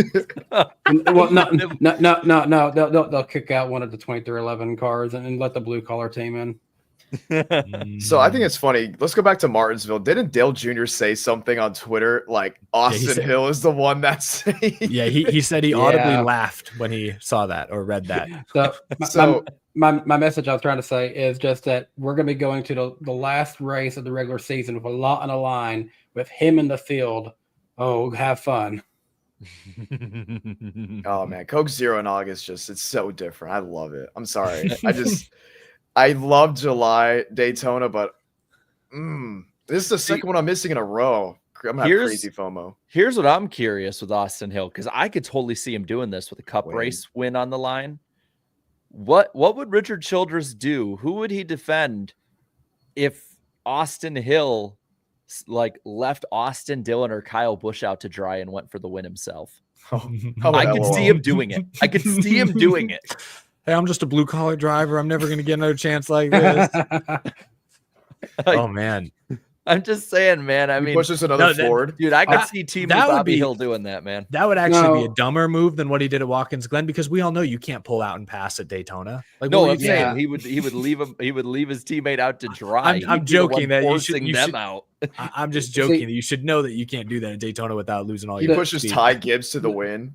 The crazy thing I can see happening is that we do see a situation. Okay, there's Austin Dillon, there's Austin Hill behind him, and they're trying to block coming to the line, and Austin Hill goes too fast, and then Dillon comes in, and they mistime it. Dillon then gets spun, and we have 2015's crash again for Austin Dillon. I know our buddy Ellie Productions was in the chat earlier. If you're still there or watching, if Austin Hill does something stupid at Daytona and you make a video about it, please start off with one of the clips of one of us saying this, the way you did with Danny predicting Joey Logano's championship when he did that playoff video, because it's too perfect. Like date and everything. Put the date. August 13th. We predicted Austin Hill would do something stupid at Daytona. Yeah. He'll be the one he'll be the one in some way involved, whether in causing the crash or being in the crash, in the testing of that A-post flap. I got to see it this week. I'm either going to see something real crazy in 2 weeks when I'm there, or I'm going to see a big old nothing burger. No, I mean Coke Zero. I'm telling you, Coke Zero August, something always happens now. It's weird because it's like so cool at night. Like you guys underestimate Daytona summer. It actually gets pretty cool. Like in those cars, they just race better. Something about them racing better under the lights. John, I remember our 4 a.m. fishing trip in the canal trying to catch a shark. It got chilly. Yeah, I'm telling you. It's Three Musketeers and all, man. Three of us. Yeah. Speaking of three, I think there's three we can look at on the cut line for Xfinity. Oh, Jeb. That was so disappointing. This is my first time seeing this. I don't know what to think. Yeah, Jeb. Yeah, his father's shirt on. Look at this. A few weeks ago, Jeb was in the top 12. He has slipped to 14th. Harrison is plus 30. Ryan Sieg, though, wedged right in between him. 3 races to go, so this could still shuffle quite a bit. See, I hate it for C because for the last few seasons, he's been that guy that's like, wow, he's so consistent. He finds a way to get himself in playoffs. And now it's like, but it's also now the same impressiveness. Man, Harrison Burton got that team in the playoffs. Yeah, that's quite the story if they follow through. If all the three of them, I like all three. I know people aren't the biggest on Jeb, but like, I gotta say, I want to see Harrison pull it through just because, like, after how miserable his Cup tenure was, I do want to see him have a chance at coming back. He's young enough that he can actually have a career rebuild and still have plenty of time and runway with the right team. And guys, I hate to bring her up because she's out of the sport. I don't see her coming back. But I mean, does Harrison Burton, has he really proved to a lot of Haley Deegan defenders who were saying it was the car, they really proved them wrong this season? I don't know if it's the same. I don't know if it's the same crew chief. How many of the guys and the people at the shop are the same? Yeah, but that's the it's only certainly part I'm saying maybe with. It's not helping their argument. Yeah, I mean that's fair. Well, being like a second and a half off in Indy next is probably not helping either. But I wish to just go back to trucks. Honestly, it's really cool that at least in my era growing up in NASCAR, we had like exclusive Busch Series drivers, Truck Series drivers. I feel like Crafton's gonna be going soon. It'd be pretty cool to see her go back. I would agree. Truck race. Speaking of which, it's Heim time again. Yeah. I started this weekend off feeling great. I got my truck pick right, Heim. I got my Xfinity pick right, Zillich. Why did Chase Elliott lay an egg at Watkins Glen for the first time in his career? How could he do that? That was the first race this year. He didn't finish in the top 20. And it's the one week I pick him. What the hell's going on? What is you're going through what I go through? Like Chase Elliott will be awesome all year. I'll pick him for a race, and that's when he finishes 20th. Yeah. Corey Heim, his sixth win of the year. He's led over 1,000 laps. I actually talked to him yesterday for my show later this week, and he was detailing all the craziness on the final restarts. He's saving fuel. He was stumbling up the hill in the S's. Hemrick was on his ass, but he gave Hemrick his flowers for not bumping him out of the way, racing him dirty. But it turned out to be a thrilling finish. So there's two things that I just think of with this race. One is the Hemrick side of it. Like I applaud him for being a clean driver. And so like, I don't think in any way that's necessarily the wrong thing to do. I was surprised he didn't just nudge him, just a bump and run, just trying to like run to the line or something like that. Not wreck him, because I don't think he's that type of driver, obviously. No, but I'm surprised he didn't. It really did surprise me in this age. There's still a driver that's willing to take care of the competitor. The only time I think I've ever seen Daniel Hemrick bump someone out of the way was to win a championship in 2021. So, I mean, he picks and chooses his. I don't know. That's the only one I can think of off the top. Did he? Yeah. Was it still? No, he won a race this year. He's won twice. Before this year. Then, but before this year, yes, that was the only one he ever won. Yeah. God, that's crazy. Yeah, it's crazy. But I think it's good to have some mutual respect between two guys who will probably be battling at least into the round of 8, maybe even the championship 4. Like, I think you want to win that race. Could have bumped him a little for sure, but at least talking to Corey Heim, he was very complimentary of Hemrick, and so I feel like that's good to at least be on his good side. You can pay that later if you need to. Considering Daniel Hemrick sticks around next year and maybe Heim doesn't, he finally gets promoted. I mean, I think Lane Riggs getting promoted anytime fast. He's probably your real favorite to elevate himself, but I think Hemrick will elevate himself a lot next season as well. I want to bring up one point about this race because it was a complete cluster at the end of it, but this race was actually really it was decent until about 13 to go. I agree. Yeah. And then it went to hell. Yeah. A lot of wrecks, a lot of incidents, guys running out of fuel or pushing it. Yeah. It dragged at the end, no doubt. But I'm looking at it, it's like once Tony Bridinger's car or truck caught fire, we have that 9 to go, crash with Tanner Gray in the wall. Next restart, Ben Rhodes crashes. Then another hard crash. They just couldn't get through the bus stop. That's what it came down to. I would not be surprised if this race is not on the schedule next year for trucks and they move to a different track. I wouldn't be surprised because there's the Sonoma pretty much said that they have a truck race next year. The San Diego one is next year. Like they got to come from somewhere. Yeah, I don't know why take Sonoma off the truck schedule and keep it at the Glen, in my opinion. I don't know why you're sending the trucks all the way out to Sonoma. Here's my theory, and I put a video out about my schedule prediction, is if they put San Diego and then start TNT the next week at Sonoma, they'd stay on the West Coast. It's a back-to-back. All right, I guess, but even then, I somewhat question even putting him in San Diego. I don't know. I don't get it either, but I'm just saying, like, it makes sense from what we know at this point. That's the only way to do it. If you got to do them back-to-back, I guess.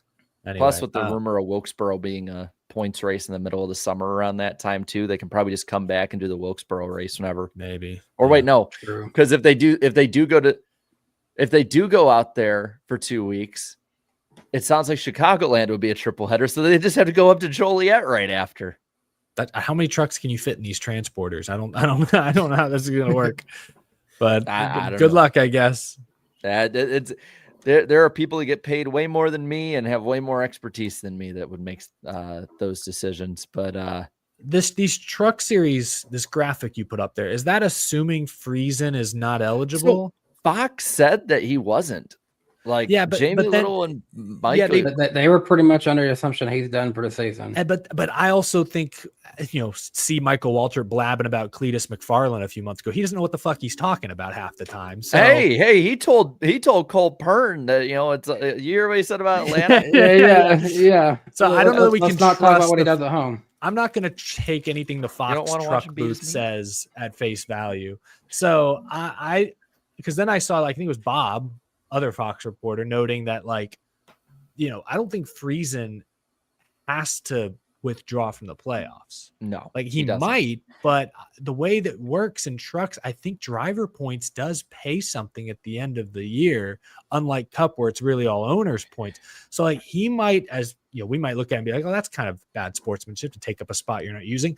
But when there's money attached, if there's money attached, as I understand it, I don't know if Friesen's going to withdraw. Why would you? Hey, that's 10th place points. That's 10th place money. Yeah. The thing is, I feel like the precedent was set with Kurt Busch a couple years ago. I know it's different series, but I think that set the precedent of what happens in this situation. But he willingly made the choice. Now I don't know. He probably talked to NASCAR, but that was Kurt Busch saying, I think NASCAR was going to do that if he wasn't going to race. I think that's, and so maybe they'll work out some deal with Stuart Friesen here. But I just know if there's money involved, Friesen should at least get 10th place money. And in both situations, I feel like what should have actually happened with Kurt Busch and what should happen here, if in 2013, whatever year it was, that Jeff Gordon was added back into the playoffs or whatever, I think this is a situation where I wish they would keep them in there, just essentially 17th. They're not going to gain. They're not going to drop. At least give them still let them keep the title of they made the playoff. That's the only thing I would do. My only thing is just that there's money, and I would hate to see Stuart Friesen, who qualified for the playoffs per NASCAR's win and you're in rules, lose out on any money, which I don't know how their structure exactly works. Maybe I'm wrong. Maybe there is no money attached, in which case I agree with you, Danny, but I just don't know. I don't know how they'll do it. I think the other part we're probably not looking at here is, if this is the case, like they talked about, if TV wants it and they're gonna do it. Like that's the thing. It's if Fox wants a nice, good, clean battle to look at, they're gonna roll with it. Maybe, yeah. Do you see? I saw it floating around on a lot of the rumor accounts again. Do you see? There's the rumor, and a few people in the industry talked about it a little bit, that Fox might be floating around the truck series and just trying to offload it at some point, maybe the CW could pick it up, or Prime, or somebody like that.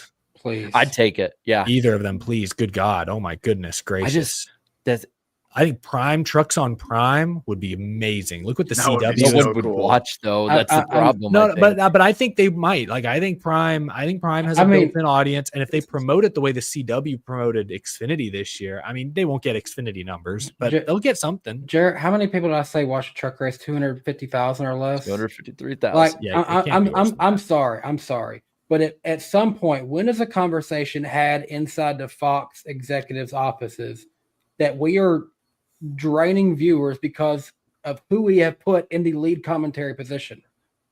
That's part of it. I just think the truck series as a whole needs a rebrand. It used to be the rugged, rough, tough guy series with Mike Skinner, Ron Hornaday, true blue collar racers that made it somewhat big. And now it's a lot of rich kids, and it's Tony Breidinger, and it's, I mean, I think at it's this point, a lot Michael of NASCAR Waltrip and fans, Jamie Little barely paying attention in the booth. It's like it has no idea. It feels, every race feels like a COVID race. It's not.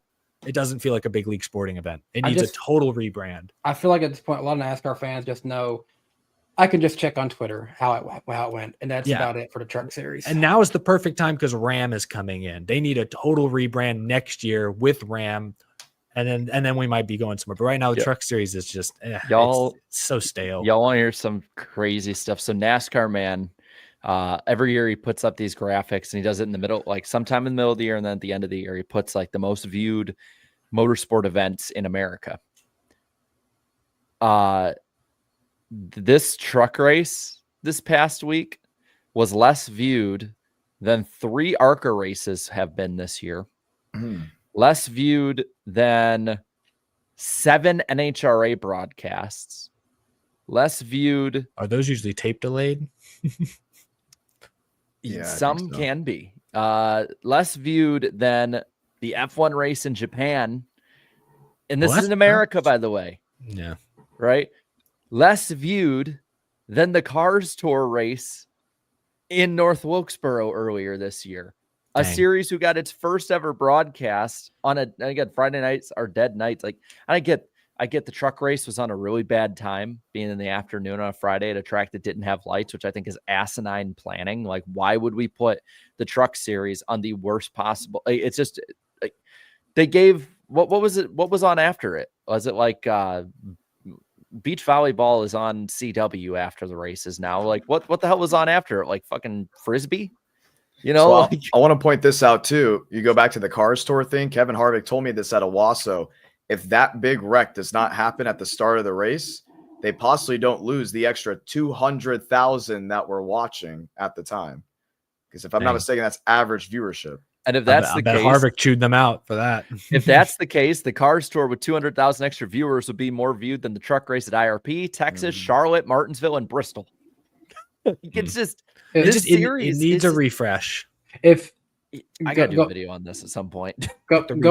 Going back to the broadcast booth situation, if we were to offload this on a different company right now, I'm just curious. I have my 3 in mind. I'm curious who you guys would put in as your lead commentary team, the 3 people you would have, because I definitely wouldn't have majority of who's currently on. Because who is it currently? It's Jamie Little, Michael Waltrip, sometimes Phil Parsons. Still, I don't even know. Sometimes I think we'll have other drivers Regan come in. Smith will jump in. Yeah, Trevor Bain I think once did one. Like they just throw whoever's in the room.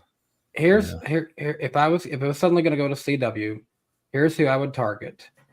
You got to have someone with experience to be in the lead position, and he called it very, very good back in the day. And he's got nothing more than PA positions going on right now.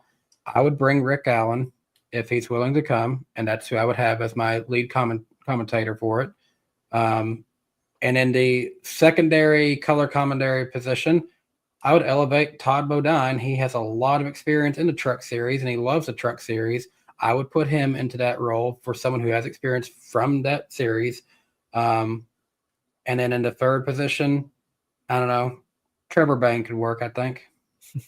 Did Trevor Bain race trucks? Yeah, he must have done some starts. I think a little bit, but I've seen him enough in the booth, and I think I'm comfortable with him as the third person. Put Greg Biffle, Truck Series champion. Okay, well, I wasn't trying. I was wondering if I was gonna have to answer this question because I'm like, I don't know where my head right now is. I'd be more interested in John not promoting himself and what his opinion would be. I've called races next to him, granted iRacing, but still, I've been next to him for 3 years now, and it's amazing. We both believe in you, John, and we would love to see you in that position. Oh, please save us. There's a reason why I'm not even talking about the truck series at all, because I actually do like the truck series. Big John, fan. you agree the Craftsman Truck Series is abominable, right? It's just I actually love the truck. There's a reason why I wore a suit to the truck series race at Daytona. That's truck right. Truck series is solid. It just Truck needs Night a America is rebrand. my favorite holiday. It just needs a reset from a branding, a marketing. It just needs a fresh facelift from a broadcasting standpoint. It doesn't even need a facelift. It needs effort. Yeah. Like if look at how they treat it. Look how they treated it 10 years ago. This is Fox in general with a lot of it, but look how they treated it at Daytona 10 years ago. Look at that broadcast. Look at the 2011 broadcast when they brought Darrell Waltrip in the booth for that race and the energy that they had. Look when Rick Allen back in all those years, like you brought up, Danny, like it just needs that kind of energy. It used to feel like you were, okay, I'm sitting now, the trucks is on and out. I'm watching this. I'd be cool with it being on the CW at this point. Just over the air, NASCAR is the one producing the broadcast, and we put some real effort. And you know what? If it doesn't work, then the Truck Series had its run. No, look at how the teams are talking about the payouts at this point. The payouts are minuscule. So the payouts are minuscule. They're stretching them even more thin. The broadcast doesn't care. The network doesn't care. Like I want the Truck Series to succeed, but if any series was going to become the electric series, it's probably the Truck Series. No, that's not going to happen. We can move on because I don't want to get John in trouble with anything like that. But no, I actually can say this right here. The reason why I don't think the Truck Series will ever go anywhere is an OEM thing, because what do they get to promote? Trucks. If anything was going to change to electric, it would piss people off by saying it, or even SUV, but it would be Xfinity. Yep. Yeah. Because what is Xfinity right now promoting OEM wise? Not really much. Nobody's watching a Toyota on Saturday and buying a Supra. Like it just doesn't. But it's not, that's one of the things that they talk about, in Detroit and in those big marketing meetings at the end of the day. I'm gonna bring it up too. Good point about when I was at the R&D center, like next to the Garage 56 car was the ABB electric car.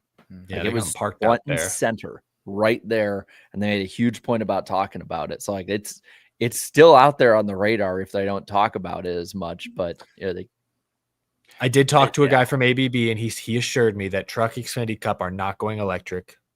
That was his words, so I'll take him at his word. Is there ever a point that more electric components get added in? That's my that could be possible. Yes. Yeah. I mean, the next gen platform was made to at some point take that. I was looking into it earlier in the show, and I mean, I don't know what the future of Chevrolet looks like because the Camaro is supposedly going to stop being produced. I think it already has. Yeah, the Mustang's still being produced. The Dodge Charger, if they bring that's an electric vehicle now, and unless they bring that back as they bring back the Hemi, I don't know the future of that. And then the Camry, I don't know if people notice, you can't buy a V6 or just standard 4-cylinder Camry. Every Camry is a hybrid now. So, yeah. Well, I mean, we all know NASCAR at some point is going to go hybrid. I mean, you can complain about it. You can say whatever you want about it. That's the easiest way to add horsepower. I mean, that's literally the way to add horsepower. That was the craziest thing when they were telling us about the electric car is like on its own as it is now racing, it could like make 860, 900 horsepower. But for the ones that haven't watched IndyCar, right? I remember when I did the whole Indy 500 practice day, the big talk was how heavy that hybrid component was and how it changed the racing. It could add horsepower, but it'll make the car heavier. You can't make the next gen heavier at this point, though. So like that's just people. People may not like to hear this, but there's one of Tesla's fastest cars they have is the Model S Plaid, and it has 1,020 horsepower because of what it has. It has 0 to 60 time of 1.99 seconds. Has a top speed with proper wheels and tires of 200 miles per hour. And that's the easily could maybe beat most of your next gen cars. So let's also point this out. Who has driven an electric car? I got to do it for the first time down in Florida. I've avoided it like the plague. I've only drove one electric car, and it was the day I went to COTA. We only rented it because we were not going to have to worry about charging it that day. You know, it's the hardest thing, right? When you lift and it does the automatic braking. Yeah. And then the second you hit, I wouldn't even say the gas, the throttle, it goes like that. We talk about the next gen on how there's not a lot of off throttle time. What is the racing going to be like with this electric car? Is it going to be good? Because if we talk about how the cars aren't off throttle, there's bigger brakes on the next gen. I'm curious if we saw this electric car race, a lot of cars. What would it race like? Would there be passing? Will we see side by side, or would we be talking the same way how we do now with the Cup Series? Fair question. We'll probably find out one day. We're going. Anyway, super chat stage break, Danny. Yeah, let's do it. Let's put the NWP 400 starting grid on the bottom. Nice. Bailey Reichert, appreciate you kicking us off with $9.99. Chase Briscoe over the last 10 races has scored the most points of 332, most among drivers in the last 10. He's proving right. He's proving right the what if he has a good car debater he had in the offseason. You kind of lost me there a little bit, Bailey. Well, he's had a great summer. I think he just got another top 5 this weekend. He's been tremendous. He's really. getting hot at the right time. That's a good thing to take away from that. Bailey Reichert again at $4.99, watching Vody's nationwide races and was thinking, what's a bigger what if? Keselowski staying at Hendrick or Allgaier staying a Penske driver? I think Keselowski staying a Hendrick driver is one of the biggest what ifs of NASCAR. Yeah. I don't know that Allgaier would have progressed as well if he stayed at Penske. Isaac V24, appreciate it, $4.99 from you. I don't care if people are sick of him dominating road courses. I can never hate seeing SVG win. He won the one race my grandma and I watched together before she passed. Aw. That's such a good memory to hang on to. Yeah, that's a sweet memory for sure. T.95, appreciate the $5 from you. SVG versus Max is far more interesting than Larson versus Max. Also, to anyone still surprised by him, needs to watch his supercar highlights. I mean, the dude's won, I don't remember if it's 80 or 90 supercars wins. No one's surprised he's so good at road courses. I think with one thing, the only thing that surprised me this year is how quickly he dominated Sonoma and Watkins Glen. Because remember, Coda, he was not the best car at Coda. And maybe they just had an off day, whatever. But like Coda, Cup guys have been there a few times. SVG was not the best guy there. And so I kind of expected that to continue at the Glen at Sonoma, and it didn't. The fact that he won Watkins Glen by 11 seconds might, honestly, we're not talking about it like this, that might be his most impressive win yet, considering how many hundreds, if not thousands of laps his competition has there. There's no argument. He is the greatest road course driver in NASCAR. Justin Drake, I know you've been very generous tonight. Thank you very much, Justin. Appreciate it. $19.99. The day ends in a Y, so of course Austin Hill is committing terrorism on some track somewhere. Brutal. Stephen Gibson, appreciate the $5 from you. The next gen sucks. SVG dominates. Dirty air. Anything new? No? Okay. I'm going to go eat at Michael Waltrip's tap room. I'll finish this podcast tomorrow. That's why we opened with the misery index. By the way, I updated that to only have my top 3 teams I would root for: the Titans, Predators, and Fever. And my misery rating is actually 88. For Dale.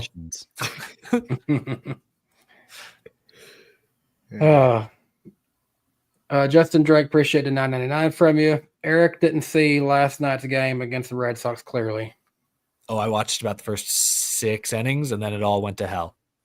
But hopefully they win tonight, because Seattle needs to stop doing what they're doing. It's killing me. Eric, you were too Eric, you were too busy with that cheese pull at Chili's. Yeah, that was delicious. That was wiping away my tears, absorbing my sadness. One more super chat because it's related to the misery bot. Alex Luff, appreciate the $5 from you. That misery bot is defective. It doesn't have Bayern Munich, my favorite soccer team. Is it rough for y'all out there? I don't know any soccer. Yeah, I guess so. Are they the Cleveland Browns of international soccer? I don't know, but Hank Hill could probably tell you. Apparently, he's a big soccer fan now. I'll tell you what. Bayern Munich. I tell you what, I'll tell you what, actually. So last night after, because, with all the stuff coming back from Charlotte, John gave me a ride back, and there was actually a bunch of storms that actually did roll through last night. Do you see him, Danny? Yeah, at 2 a.m. I got woke up by one, actually. It was funny. So I had Riss and I had the baby in the bed, and she just started lifting up her head and looking out at it when the flashes would come in. I think she was just entranced by it. I'm like, yes, we got another. She might have been born in the South, but she's a Midwesterner at heart. Loving her storms. It's a lightning round. Yeah, in case y'all didn't realize what that was going. So we have the NWP channel. We do all the replays and re-uploads and stuff. We also have this year's NWP 400 trailer up, which, by the way, is this Sunday, August 17th on John's channel. There goes Eric. He's leaving the yellow there. The lightning round really took him out. Yeah. But it is this Sunday, August 17th on John's channel. Little bit of news on the game side. NASCAR 25 gameplay trailer is going to be released around a month from now or so, maybe a little sooner, somewhere around Bristol week, roughly. Didn't one of us have something about it being released Daytona weekend? Oh, on the predictions? Yeah. I'll have to double check that one. But maybe I think I think I had like the schedule would be released before. I had one that there would be a car sponsored by the game, but that still has some time to happen. That could happen. Rick Allen, we talked about earlier, is the new PA announcer for the Carolina Panthers. That's pretty cool. And also talking about the stuff with Connor Zilish, NASCAR has no plans to limit Victory Lane celebrations. Nor should they. That was just an unfortunate accident. Also, next week on August 20th, we'll be on Eric's channel at 8 p.m. Eastern time. We'll probably talk a little bit about the NWP 400 at that rate. And he's back. Oh, yeah, we rearranged. Oof. I got to like rearrange us all now. Here we are. Shuffling. Yeah, that was, if I can find there. I'm off tonight, guys. That was a lightning round. Can't find the damn graphic. What do we got going on? We actually don't have a lot in our headlines this week. It's a very short headline week, and then we'll be going straight into fun. We'll start with silly season. Really is only impacting the truck series this year. Yeah, that's literally it. We're just talking about trucks for a little bit. That's it for the segment. Yeah, Andres Perez de Lara out at Spire. He was their lowest truck driver in points. They're actually downsizing. They're basically getting rid of that truck, except they're actually getting rid of the 07. They're basically turning the 07 into the 77, and Corey LaJoie's finished the year. It sounds like it's a mutual departure. I don't think there's any bad blood between them. I think they wanted to give him the best chance to find a better truck and them the best chance to downsize their operations in the truck series a little bit. I don't think there's any bad blood in this one from what I can tell. I mean, I think it's, if they were running better, this wouldn't have happened. Maybe. I mean, I'd leave it at that. But I don't think it's ugly, because fortunately Andres Perez does have a new ride immediately. He'll go over to Nice and drive their 44, which is probably a slight downgrade, but I mean, Spire this year has been iffy themselves. That's made easier to do because of what happened to Caden Honeycutt. Yeah. And also he does have money. Like, he has funding, if I'm not mistaken. Corey Day is fully in the Hendrick developmental program. It's kind of harder to get rid of a Corey Day than Andres Perez. Yeah, you got Spire. Yeah, no, and Perez has some funding too, with Telcel, because he's from Mexico City. That's a Mexico City based company, so there's got to be some real funding there. But performance just wasn't cutting it. You mentioned Caden Honeycutt. Sounds like he is. We know he's headed to Toyota. He'll obviously start with Halmar Friesen here for the playoffs, but it sounds like he's headed to Tricon next year. Rumors suggest he's replacing Corey Heim. Where does Heim go? TBD. Got to go somewhere. Nowhere to go but up if you're him. But Caden Honeycutt moving up himself. Now, we don't have it wrote down here, but it's worth mentioning that, our old friend Daily Downfords has been fairly accurate in some of the things they've been saying all of a sudden. Careful, Danny. It's a dangerous game to cite Daily Downfords. Take it with the biggest grain of salt. Take it with the biggest grain of salt you can. But they threw out the idea. I'll just say it like that. They're not even saying rumors. They're throwing out the idea. That's what we say for Downfords. They're throwing out the idea of Corey Heim to Spire's Cup team, which would be interesting to see him and Carson Hocevar as teammates, to say the least. Is Herbst for sure coming back next year with a 35? That's what they've said. Really? But now there is pretty secure. So there is a court date for December 1st that I don't know. That could change things at 2311. I don't know if it will. Might not. Might have absolutely no ramifications. Might actually embolden them going forward if they win. But yes, for now, all three 2311 drivers will be back. I just wish I knew. and maybe we'll never find this out. I wish I knew how secure Riley's seat is. Not to turn this into another Riley Herbst hate session. Like, he's a fine guy. I use the word hate. Like, I just don't think he's a Cup driver, but he's a good guy as far as I can tell. But how secure is his seat? There were rumors, remember, that his family were helping to even invest in that third charter that they now don't have anymore. Like, how secure is his ride, really? Because he's terrible. Like, he shouldn't be in that car. We all know that. We can all say that with a straight face. He should not be in that car. Corey Haim's better. We all agree. But he's in that car because he brings funding. And I just want to know, when does that funding run out? Like, is this a 2-year commitment? And after 2026, we could see Haim jump into that seat? Is he long-term? Is it lawsuit dependent? I don't even know where to start with this team. There's too many variables. It's Monster Energy. Monster Energy has deep pockets. If they like you, they will be with you. They have 3 cars right now. Monster Energy, got to remember, a couple of years ago, they were sponsoring the Cup Series as the solo sponsor, the last solo sponsor that the Cup Series have had as a title sponsor.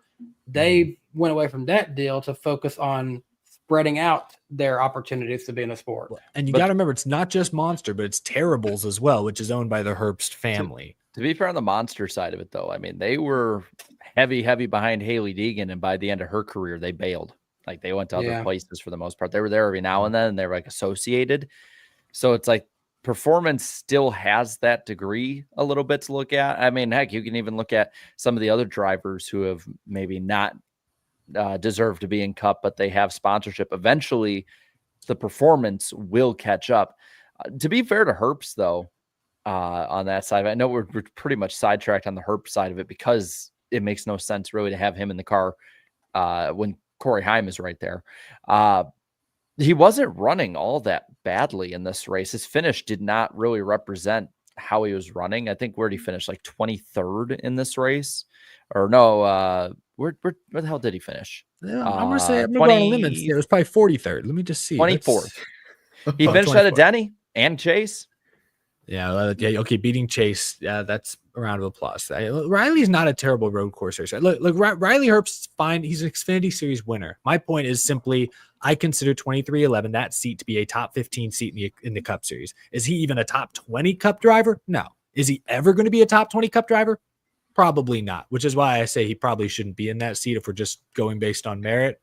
But I could say that about probably a couple other guys in Cup. I don't mean to pick on Riley. It's just like I could pick on Austin Cindric, who's been cheeks for about 3 months now. Like there's a lot of guys we could pick on, frankly. I will say he could be a top 20 Cup driver one day, and I only say that because eventually these guys got to retire, and just with age, he rides up there. There's better guys though coming along. Like this is the other Zillich thing is about to leapfrog him. You know? This is the other thing I don't get. Like Corey Haim, like why is he not the one? And we know why with all the drama and stuff, but why is he not the one, talent-wise and probably even sponsorship-wise, that would be the heir apparent for the 11 at this rate if he has to stay down there? That would be so cool. Yeah. Why isn't he? At a certain point, does Toyota step in and say, "This is our guy. What are you doing?" He could be a good face for NASCAR too. Like Corey Haim looks like a dude He's very marketable and be marketable very well. If Toyota somehow lost him, I mean, that would just be such a blunder. Look at all the talent they've lost in the last 10 or so years. I mean, as debatable as this is, I think Haley Deegan was a better talent inside Toyota equipment, and they lost her. She's definitely more marketable. Yeah, I don't know. I mean, Toyota's developed so many drivers. They've kept some really good ones. They brought Eric Jones back after they lost him. Like they might bring Jesse Love back this time next year. That's possible too. Like drivers come and go. I'll be interested to see what ends up with Haim for next year. I don't see him leaving the Toyota system, but that doesn't necessarily mean he's going to drive a 2311 backed car full time next year. That seems unlikely. Question for the ones that know. Since they don't have a charter, does that mean they can have as many cars as they want technically in the Cup Series? I think they're still capped at 4. There's still limits. No, I think now the cap should be 3 now, unless you're for chartered teams. It's 3 chartered, but you're allowed a 4th open car. So I mean, if Denny Hamlin and Michael Jordan said, "Screw it all, let's add a 4th," I mean, it is possible. I mean, that's obviously a lot more money. You're getting a lot less because you're not a charter, but and it makes Daytona very hard. But you get a better opportunity to win more races every week with an extra car out there. They just need a big sponsor to sign up for it, and I don't know if that's going to happen, but. Yeah, a lot of fun. I'm just saying, Safe Light could put their money to better use in the Cup Series. That's got to be triple the investment. God, I can't think of that Safe Light Light's stuff. got to make good money. They got their places everywhere across the United States. Yeah, I just can't That's think of them true. without that damn commercial or the kid's like, ooh, my dad's like, I've never wanted to slap someone else's kid so hard in my life. He's like, if you did that, it'd be backhand. Yeah. And I was I'm like, thank you for raising me right then. I'm gonna look up how many Safe Light locations. Well, you're doing that, In Danny, because I don't US. think you need to sound it out. I'm gonna bring us to the prediction segment. Yeah, there you go. They have more than 7,100 not. locations nationwide. How many? 7,100. Okay, that's a lot. Damn. They could afford the Cup Series, guys. It's a lot of plexiglass or whatever the hell they broken make windshields out of. Ooh. You want to go to the predictions? No. Aw. Yes, I do. So each host and guest will make up to 2 NASCAR motorsports or show related predictions. Predictions are kept track of each week in our accountability session, and we'll try and keep them concise. We're not good at being concise, though, as we've proven tonight. For me, Connor Zilish will finish top 5 in the Watkins Glen Cup race. That didn't age well. They did not even race. Tough. Eric or Danny. No, Danny, you're next. Said Chevrolet will sweep the Watkins Gun weekend. Corey Heim blew that one up. I for really you. thought Zilish was going to win that truck race. I went too confident. He charged at the end. Eric got 2 right. He said Zillich will have 6 or more wins in the Xfinity series. Then he also said Carson Hocevar would spin and or wreck in some way at the Glen. Let's go. That's true. Then you said Connor Zilish would get a top 10 in the Cup race. Oh, if only he'd started. Oh. That's all right. The chat picked him to win. Yeah, that's even true. Could be worse. honestly. So on the year, I'm leading at 34 flat. Danny right behind me at 33. Dang, it's getting close. And Eric at 31.25 all time. I'm still leading 39.44. Danny and Eric are like right next to each other. 31.71 for Danny and 31.36 for Eric. So Big week. all right. I already have a prediction from a year ago I made about the NWP 400. I'm going to make one tonight. We're going to go based on the trans, Larry Mack style. The NWP 400 leader at the white flag will be the winner. Oh, It's a very defensive race at the end historically, though I will say with the package we have this year, that might not be the case. We'll see. I don't know, though. I mean, we had Nathan Dew win the LCQ again. Oh man, I love him. He was clothed this time. I love him. I know. Did you see the reaction? I finally saw the reaction on Twitter. Yeah, that was great. John, Next? Oh, My Danny. next. Sorry. no, I think, am I next? I don't know. You're Yeah, next. I'm, I'm going off of what's on my screen. I see Danny next to Jared. Yeah, so- Danny. Danny's next. John, Sorry. before I make this, do you know what the NWP 400 peaked at last year? I have it somewhere. Jared definitely has it. He writes everything down. Yeah, I have it 'Cause somewhere. I want to have just a little answer before I throw out my answer. Give me a minute. I got to scroll. I have way too many photos on my phone. Because that's data I don't know, but I want to make a prediction about it. Okay, I'm in the last year's. Hey, Danny. So I have I have the stream up so I can look at the chat. I'm gonna minimize it a little bit, but I found an old picture of us. Oh boy. The guy in the bag in the middle of all the Vikings fans is Danny at the Titans game. That's And then there's an actual legendary. Viking next to the guy with the paper bag on his head. John, AKU. I wish you could have seen the looks I was getting leaving that game. They were mostly good. The stadium was purple. Oh, I found the picture you took with that woman. It's a Viking fan. She bought a sign saying, "I'm surprised the Titans have a website since they can't get 3 W's together." Man. Ooh. And Danny took a picture with the bag. Jeez. Misery index. I Danny wore was a that. I great wore that sport. bag all the way Okay. to the truck. You got Cam Ward this year. Danny was a great Excited for sport, him. though. Very excited.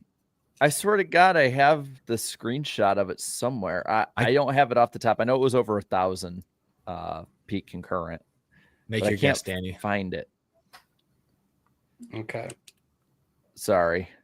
Well, I'm banking on another good year.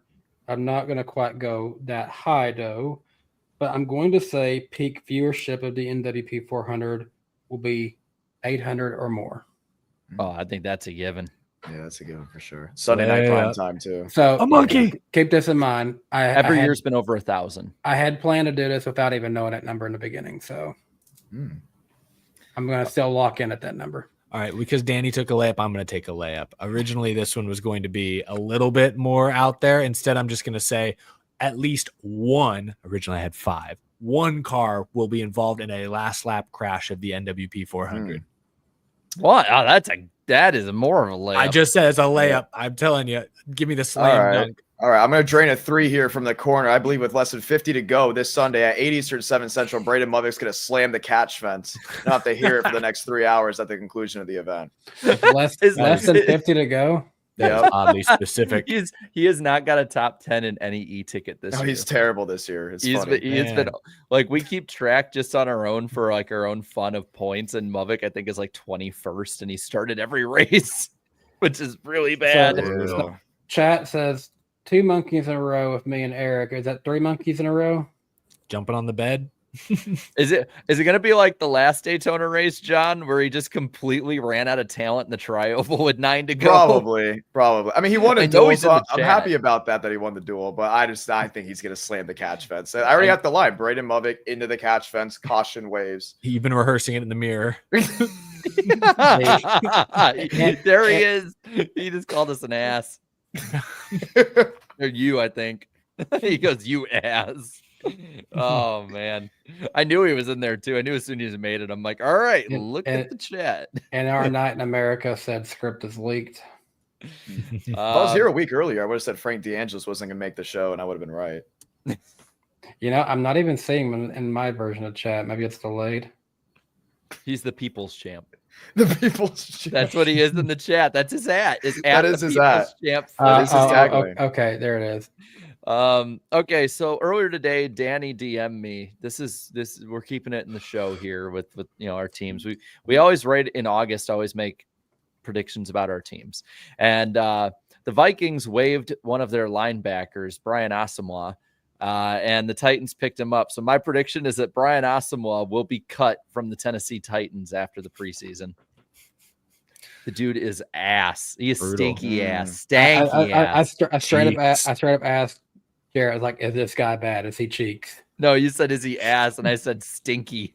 Like he's not good. He peaked in his rookie year when he got a fumble return for a touchdown, and he's been MIA ever since. He'll fit right in on the Titans. We got your linebacker, some dude with a V name, or not linebacker, tight end with a V first name or something like that. I don't know. He played in like 10 games last year. He's probably not that good because we drafted a tight end from Texas for a reason. Yeah, he's our third stringer. You got any more, Danny, that are since yours was in the vein of mine, the first one, you got any in the vein of the second? Nothing related to that. I'm just going to say there will be 6 or less cautions in the Cup race. There was 6 this past year. I like that. I like that. I like that one. That's not necessarily a layup this time. I teased this one earlier, but I'm really watching Ryan Preece this weekend. I think he could have a top 5 effort. My prediction is that he will eat into the 34-point deficit he has right now by the end of the weekend. So basically what I'm saying is by the end of the race, he will be less than 34 points from the cut line. That's what I'm saying. All right. I'm going to go off on a limb here since I know I won't be on the show for Daytona week. So I'm just going to make my prediction now. I think Ross Chastain wins the Coke 0400. Ooh. Woo! Which actually, if I get to see that one on TV too, I'm going to be seriously full of FOMO because I missed last year's Coke Zero for Milwaukee week for the Truck Series. I was in my hotel room like, man, I just hope I don't hope, but like if it's like single file, it could be okay. And then Harrison Burton wins and it's the Wood Brothers. And it's like, wow, out of all the ones I went to, like I went to the 22 one where Austin Dillon won. Like couldn't like trade him. I've seen Ross win Nashville and I've seen him win Talladega. That one Austin Dillon one, I had put some money in Cody Ware to win. Oh, yeah, that's right. And I would have won $100,000. Wait, did you have him to win or top 10? I don't remember. Win. Okay. I was like, we ball. Let's do it. And then like he made it through the wreck. And at first I thought he was the leader and it started raining. And I was just like, No. Oh my God. Oh my We're God. going to Epcot. No, I'm not going to Epcot. I'm going to the freaking Bahamas. And then he ultimately was Cody Ware. Yeah. And it was Rick Ware Racing. But that was fun. Should we have more fun? Let's do it. I love fun, guys. All right, let's do random driver of the week, which means that driver Oh, my favorite. these All right, three, we gotta get up for this one. yeah, these three got to hide the chat too. See you in a few minutes, chat. Yeah. Bye, chat. I'm ready, baby. Okay. I'm batting Uh, 500 in this. Danny is leading all time over Eric 27-26. It has been close all time. The last 5, we're going back and forth. Danny has 3 of the last 5 with Willie T. Ribbs, Steve Grissom, and Dario Franchitti. And Eric has Junior Johnson and Sam Ard. Well, I'm cooking today. I got this. Let's got it. Let's go. Let's go. And then me and the guests, I think, are tied right now. Yeah, So we ain't John had a wins. guest in a while. So, John, you have a I got the Jimmy you have a Spencer one. rare, You have a rare chance to break this long tiebreaker we between the go. guest and Jarrett. But is Danny going to be another ball buster again, like with Michael? Be careful what you say to me, John. See where we go. I'm ready. This random driver is a New York native. Oh, What is it? Just eliminate your guess? I'm not gonna lie. If you would have said Florida, Not I would've Cale just, like, Gale. We thrown- I already would've did thrown it. So yeah, Cale Gale's out. Oh, that would have been Alabama. In 2006, this random driver ran the 2006 Toyota Pro Celebrity Race, finishing 4th behind Bucky Lasik, a skateboarder, Martina Navratilova, a tennis star, and former NFL quarterback John Elway. So he Frankie Muniz. Frankie be my Muniz. That's my guess. Ooh.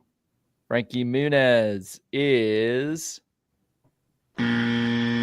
wrong. That's, I just that's- know. I knew he I did was like gonna say a, that too. bad. he did a celebrity But- race or but something you- in the but mid you- 2000s. But you're Oh, telling he me, was in that race. Wait, did you say he? Oh, wow. Okay, I was all over. But- that. All right. Okay. But this person, where was this race at? Can you tell us that? What's this kind of Ah, celebrity geez, racing I gotta stuff? find it on Racing Reference real quick. Well, that's okay, but it's too hard. Well, hold on, let me see if I can. Can I get a I hint? think this is it. Wait, these are the We're hints. 2 in. Long Beach. It was at Long Okay. Beach. It was at Long If Beach. it was at Las Vegas, I already knew exactly what I was going to say. Do you want me to Okay. let you know some of the other people that were in this race? Sure. Yeah. Patrick Dempsey was in it. David Rudiman was in it, and Oh, David yeah, no, Rudiman we're done, barely we're finished done. in the top 10. He's not a William celebrity. Shatner, These aren't celebrities. I was thinking like, who's a Shatner celebrity? is. William Fitchner, I don't know who that is. and you know who was actually in? I believe one of the first editions of that race was George Lucas. That's right. Wasn't he a huge race fan? He crashed out, I think, into the 2007 one. I It's a remember pod watching race. it. This random driver made 241 Cup starts. Oh, it's definitely not Frankie Muniz. So it's not just some random celebrity. Then I'm gonna get that clue out. But oh my gosh, that's- 241 he's cup just there stars, to and be they there for didn't win this marketing. thing. Yeah. Wow. Yeah. It's a 10-lap race.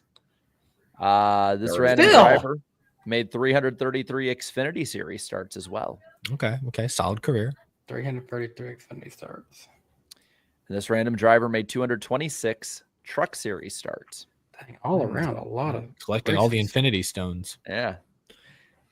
This random driver scored 21 career top 10s in the NASCAR Cup Series. Oh, so he's in a slouch.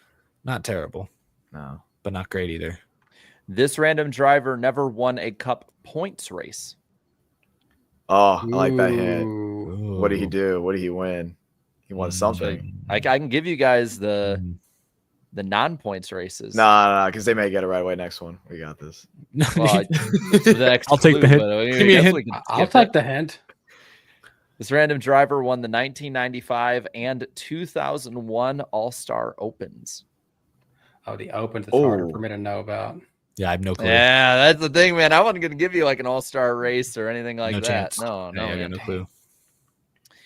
This random driver retired from Cup racing in 2011. Wait a minute. No, hold on. We're going to have to go through this thing. It's on Retired. Jarrett's wall. It's for sure on Jarrett's wall. It. Like Did you the say little- the retired from little- Cup the numbers? racing? Or just racing in general? Cup racing. Cup racing. Oh my gosh, it's on Jared's wall. It's the numbers on Jared's wall. I've removed those, by the way. But it was one of the numbers on Jared's wall, for sure. I'm not going to give you that one. Okay, let's keep going. Kevin Let's keep Conway. going. No, just kidding. Kevin Conway. I'm not going to guess that. 21 top 10s. I know. I was thinking 2011, but that was his rookie year, or 2010 was. I don't remember. Never mind. Eric and Danny have tweeted about this random driver twice. John and I never have. I think I got mine. What you I think I got one. Is it Robbie Gordon? Robbie Gordon. That's a good guess. Ooh, It's a okay. wrong one. Idiot. Oh, Tina, eat your dinner. Ready for the numbers? And you got to get a pen and paper if you want it to copy Okay. them down. Got it. Ooh, it's a lot. I don't have it. All right. We're just gonna go for it. This random driver ran these numbers. There are a lot. Oh, sheesh. 07, Oh, never a good 03. sign when we start with the O's. Wait, Okay. sorry, Eric's talking. Say it again. 07, 03, 00, Oh my God. 4, 5, 7, 10, 11, 13, 15, 24, 25, 27. I only said it because it's like Patrick, by the way.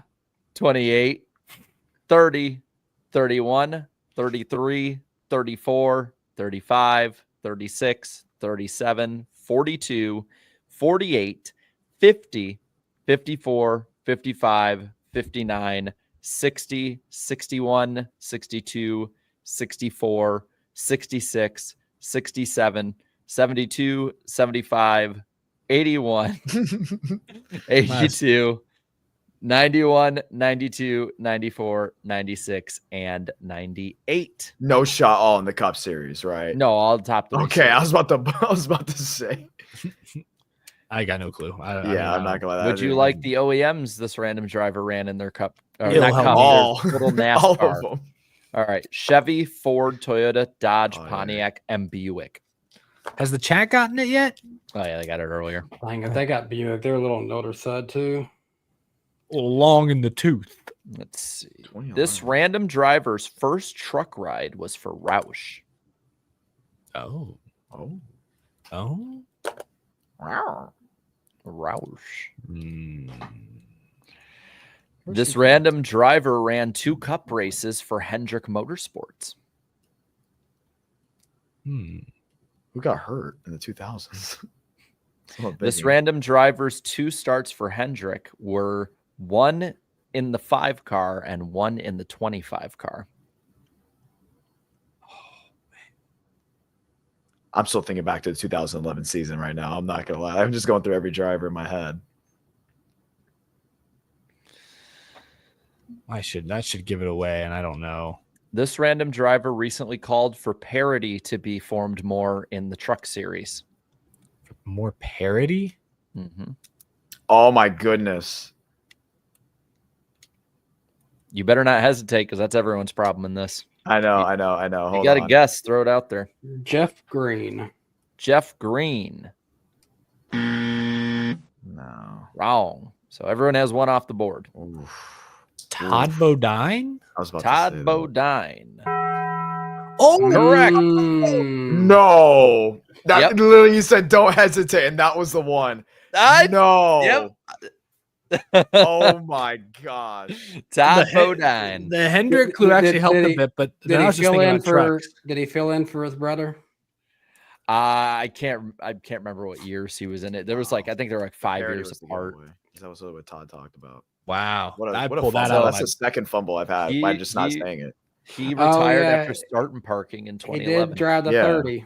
I didn't know he raced in 2011, to be honest. The Hendrick clue kind of helped. And then when the truck clue, I was just thinking, who's still relevant in trucks? Who's He drove a talking trucks? Buick? And I'm like, oh, yeah, Todd Bodine. Obviously.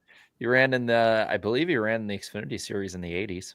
I think that's the second time I've done this where I've literally just not said it, and then Eric came in and just swooped it. I can read your mind. Dangerous game you're playing. I wasn't even thinking him, so that's good on you, Eric. And now you have tied at 27.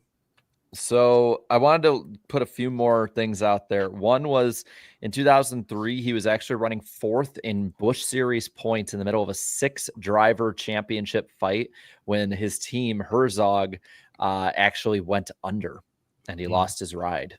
They had been sponsorless. There's a great finish. Y'all should watch if you haven't seen it before. In 2003 at Darlington, it's same weekend as Craven Busch. I think it's him and McMurray, and it's a great finish. It's a great race, but it's a great finish if you watch it. On the other end too, his Truck Series average finish was 11.4 in his career, and his second title, he had this is astounding, a 6.4 average finish on the season.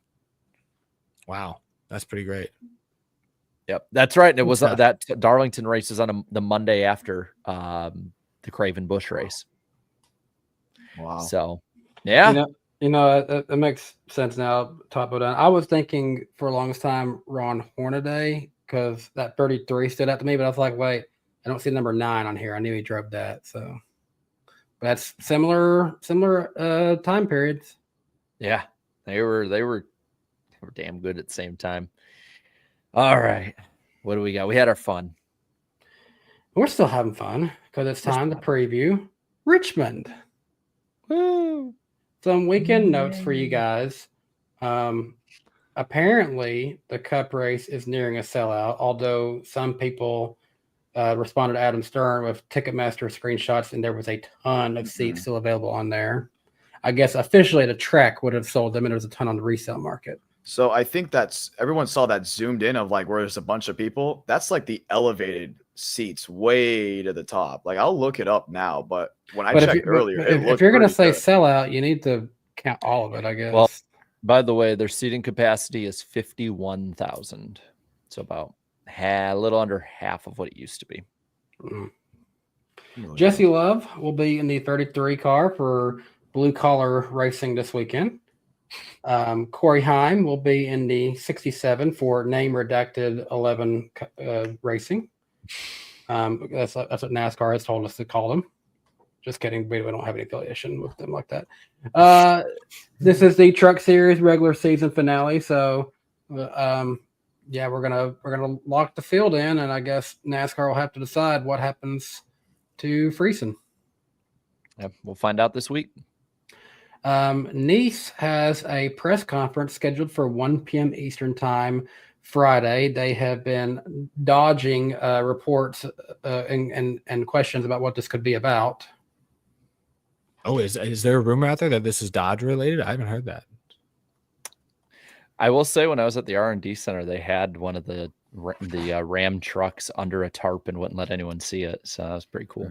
Yeah, I wouldn't surprise me if the involved. But the biggest belief is that it could be a Ram announcement. So we'll see what happens. I feel like it couldn't be another driver. Like they've how many more driver changes could they possibly be making? By the way, I'm seeing people talk about it. Norm Benning has actually withdrawn, so there's only 36 entries for the truck race. Pour one out for Norm. Sad. Andres Perez will be in the 44 truck for Nice. That's what the 1 p.m. announcement is. That they want everyone there to make that announcement that Andres is racing. Corey LaJoie will now be in the 77 truck for Spire. Remember, he could have been in the series the entire season. That's a good pick if you're looking for like good value and maybe you don't have the first pick in the podcast points. Maybe you should pick Corey LaJoie. Yeah, chat. Carson Quapple will be driving the number 97 truck for CR7 this weekend. Okay. Cool. I did not update the Cup race is not the Go Bowling at the Glen. Isn't the Cookout 400? Probably. When in doubt, say Cookout. They sponsor like every race that's not got a sponsor this year. Is it in the southeastern United States? Yes. Yeah, it's Cookout. Cookout 400. Next week. We're calling it the Cookout 400. It's a 400 lap race.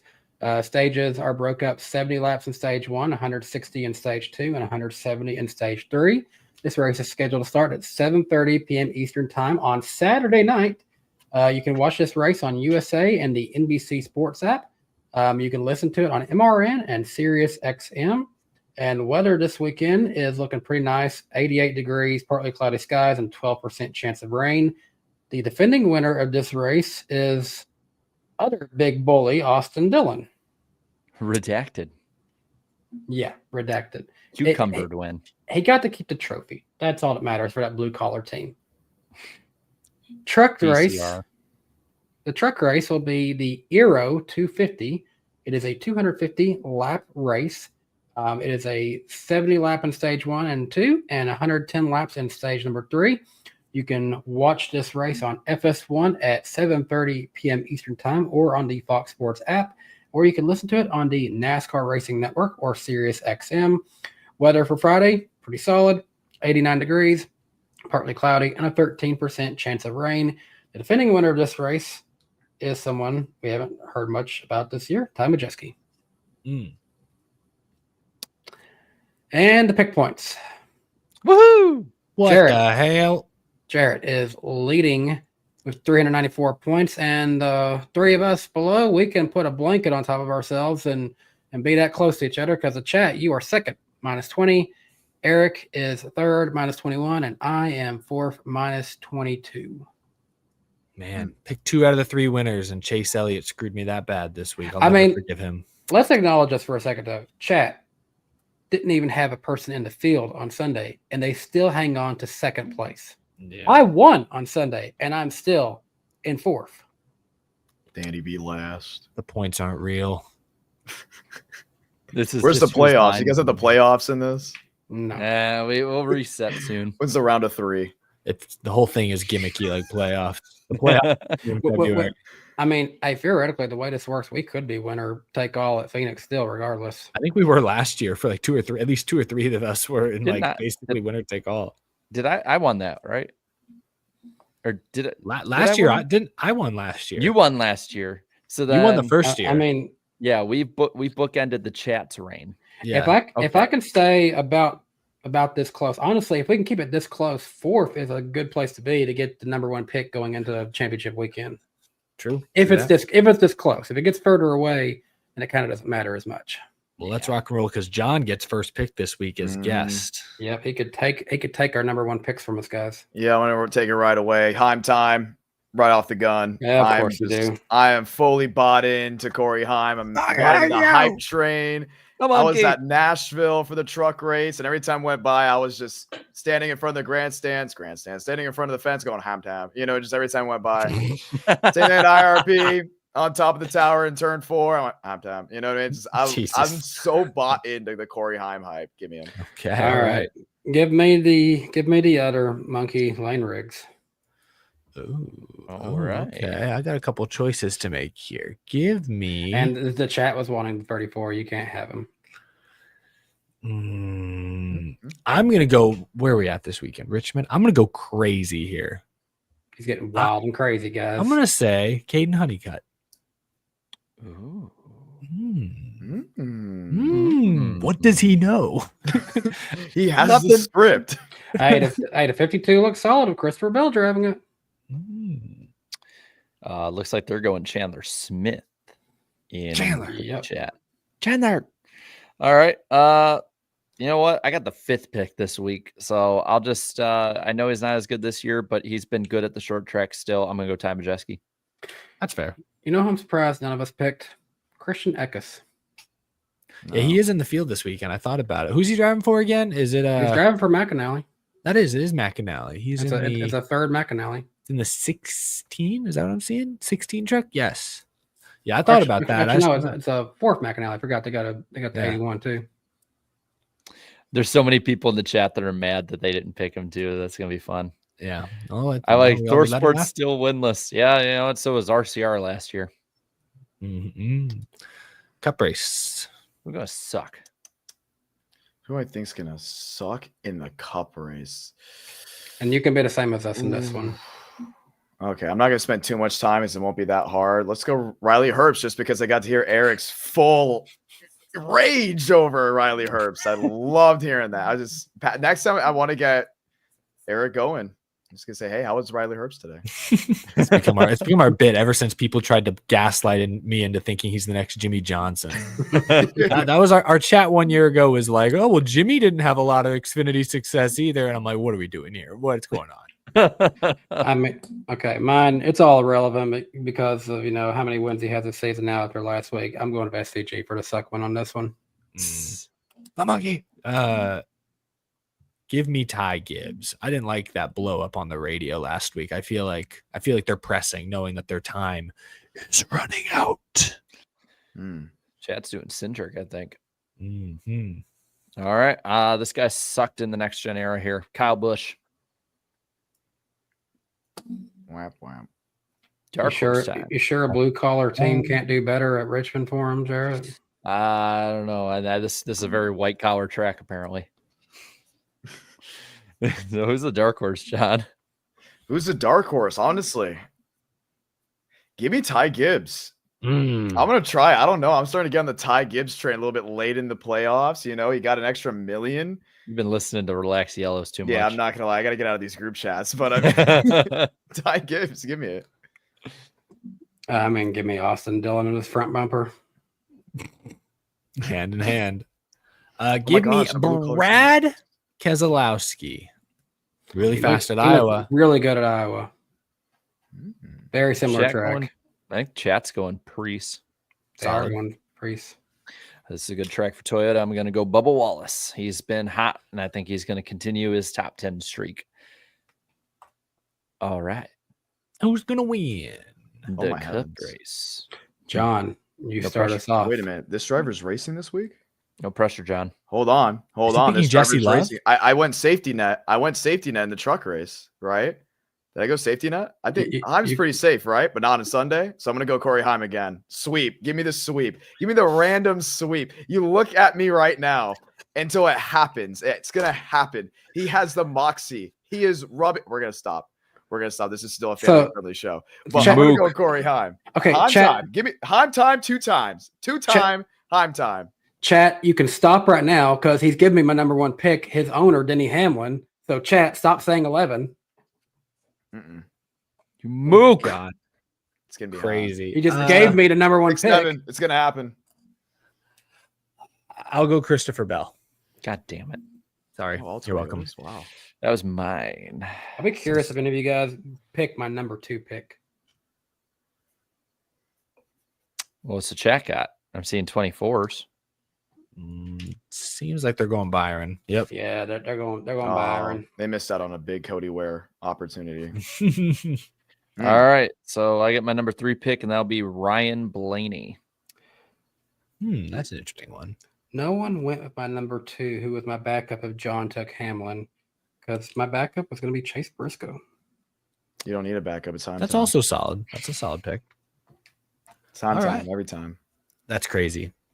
Okay, It sounds like you've been like hypnotized, John, the way you're like, I've just seen him run so much. I'm just like, I'm Heim will have done. time to go to victory lane with his team owner who actually won the race. no. he'll take the photo. Denny will come up in his oversized shirt like he always does and take photos in victory lane with Corey Heim. Go, yay. And then go home and do the podcast. I like Denny. I do too. I All love right. Denny. I guess final. Don't know what we're doing. I didn't know what we were doing here. I don't know either. I'm just like, I love was the Dennis bit. Hamlin. My goodness. I love a guy who goes by his middle name. Dennis James. Or James Dennis. I think it's James something Dennis. So yeah, I always say he randomly pops up. You know how Facebook does people you may know? I constantly see him and I see Anthony Stewart a lot. I'm like, why are you telling me to add these people on Facebook? They don't know me. Anthony Stewart, is that his Facebook page? That's Tony Stewart saying, really? Yeah.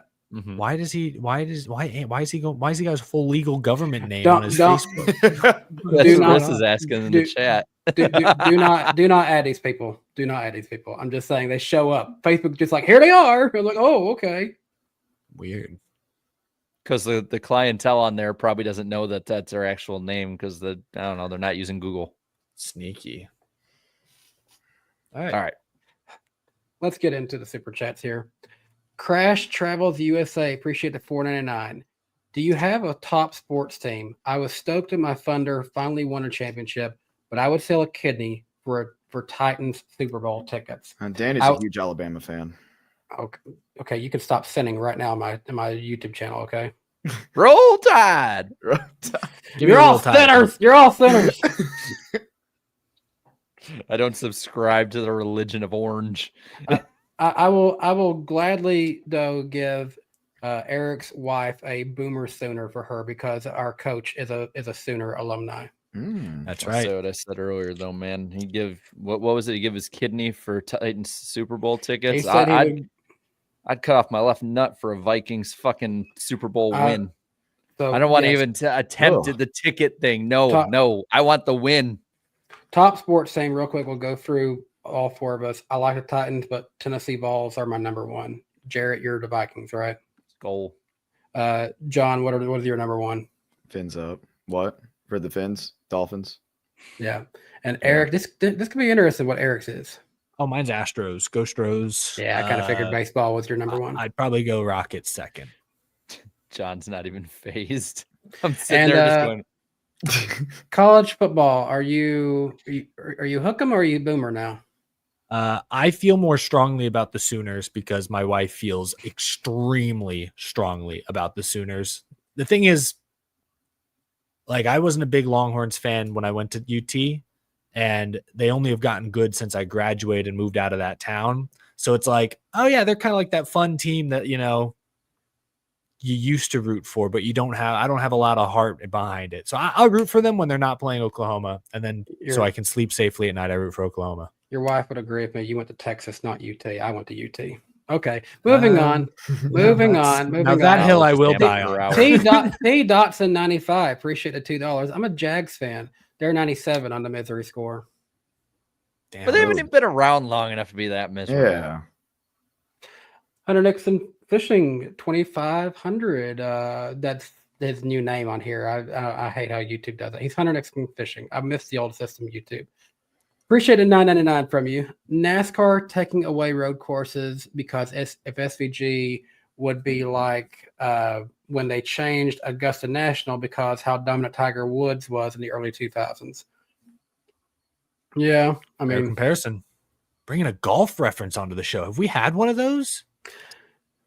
I don't know. Not for me. Not from us. Well done. I mean, he would probably appreciate this reference more. It's kind of like how they recently changed the college football playoffs because you were seeing teams like Georgia and Alabama being very dominant in a 4-team system. So, anyways, Napa Racing Fan 927. I hate this new system that YouTube has. It adds in a random number to his name, and I don't know why. Appreciate the $5 from you. Many NASCAR fans hate road courses due to turning right, SVG domination, and next gen product. Cutting road course races doesn't solve the problem. I agree. That's not the issue. Yeah, I just think road courses again allow you to race at so many different tracks that you never would have, and markets that you never would have otherwise. Napa Racing Fan, appreciate another $5 from you. Dell Jr. We need less road courses, man. Return to our roots. We need short tracks. 2 is plenty and probably too many. I prefer 0. Hate turning right. Dang. Yeah, I don't agree. I like right turns, honestly. Road courses aren't the issue. It's the car. Because if we're gonna cut tracks because the racing's bad, we'd cut the short tracks first because that sucks more than the road courses do right now. They do. And I'm not for either. I just need to make that known because somebody will clip it being like, Iceberg's stupid. He said they need to get rid of the short tracks. Someone clip that. In that exact voice. Yep.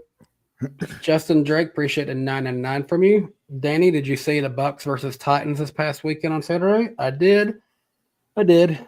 Cam Ward looked pretty okay. He put together a solid drive on a second one, not so much on the first drive, and then he's out of the game.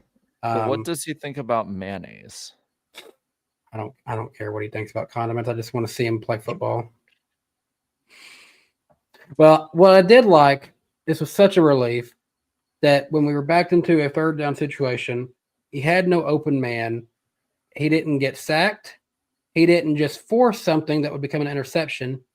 He threw the ball away. And it's such a relief to have a quarterback who knows when to just get out of that situation instead of trying to force something that's not there.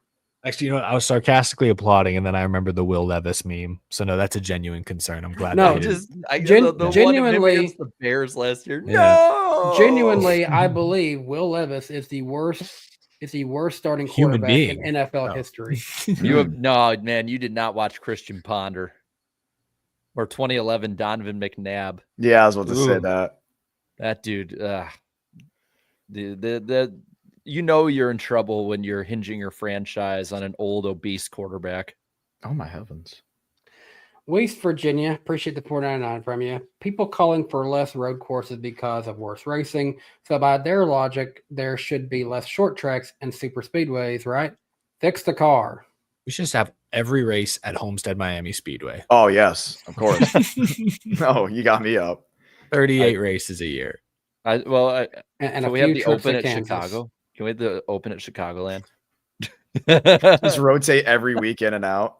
They just go back and forth across the country. I'll go, And- Jared, where are you? and we- Chicagoland. The next week. We can only run Atlanta for drafting races. No, Yeah, sure. Atlanta can stay too. No, we can run No, for the drafting races, we just do 550 for Homestead in Chicagoland. Hey, Jared, is there any way to make custom schedules in a NASCAR game? I did not see that part of it. That was not part of what we did, and I didn't see anything online. Because So if they add in that feature, oh boy, you can make some fun seasons. I think there is like a season mode. I just don't. I didn't check that part out of it. Gonna run 8 races in a row at Atlanta. And there's only 10 fans in attendance today at Atlanta Motor Speedway. They're getting tired of this crap. They've gotten dizzy. So it looked like Atlanta basically like every year before 2022 since like 2013. It is crazy how that repave just completely saved the track and no one's talking about it. People seem to forget that place didn't even sell out in NASCAR's heyday. Like go look No, at it didn't. photos in 2004 and there is like bare aluminum everywhere in the stands, like on the lower levels. Yeah. I mean, there was even talks, before we really got into YouTube, minus Eric, that people were wondering if Atlanta was even going to exist. I don't know, man. So, Mikey was having a little too much fun, but nobody wanted to watch. no. Well, now it's saved. It's good. J-Man, appreciate the 499. Next gen fatigue. I'm fatigued of every NASCAR piece of content I listen to being complaining. No disrespect to y'all, but I love positivity sometimes. That's fair, J-Man. I feel like ours was tame compared to a few of the shows I listened to this week because I kind of felt that same way. I'm like, damn, I just felt gross.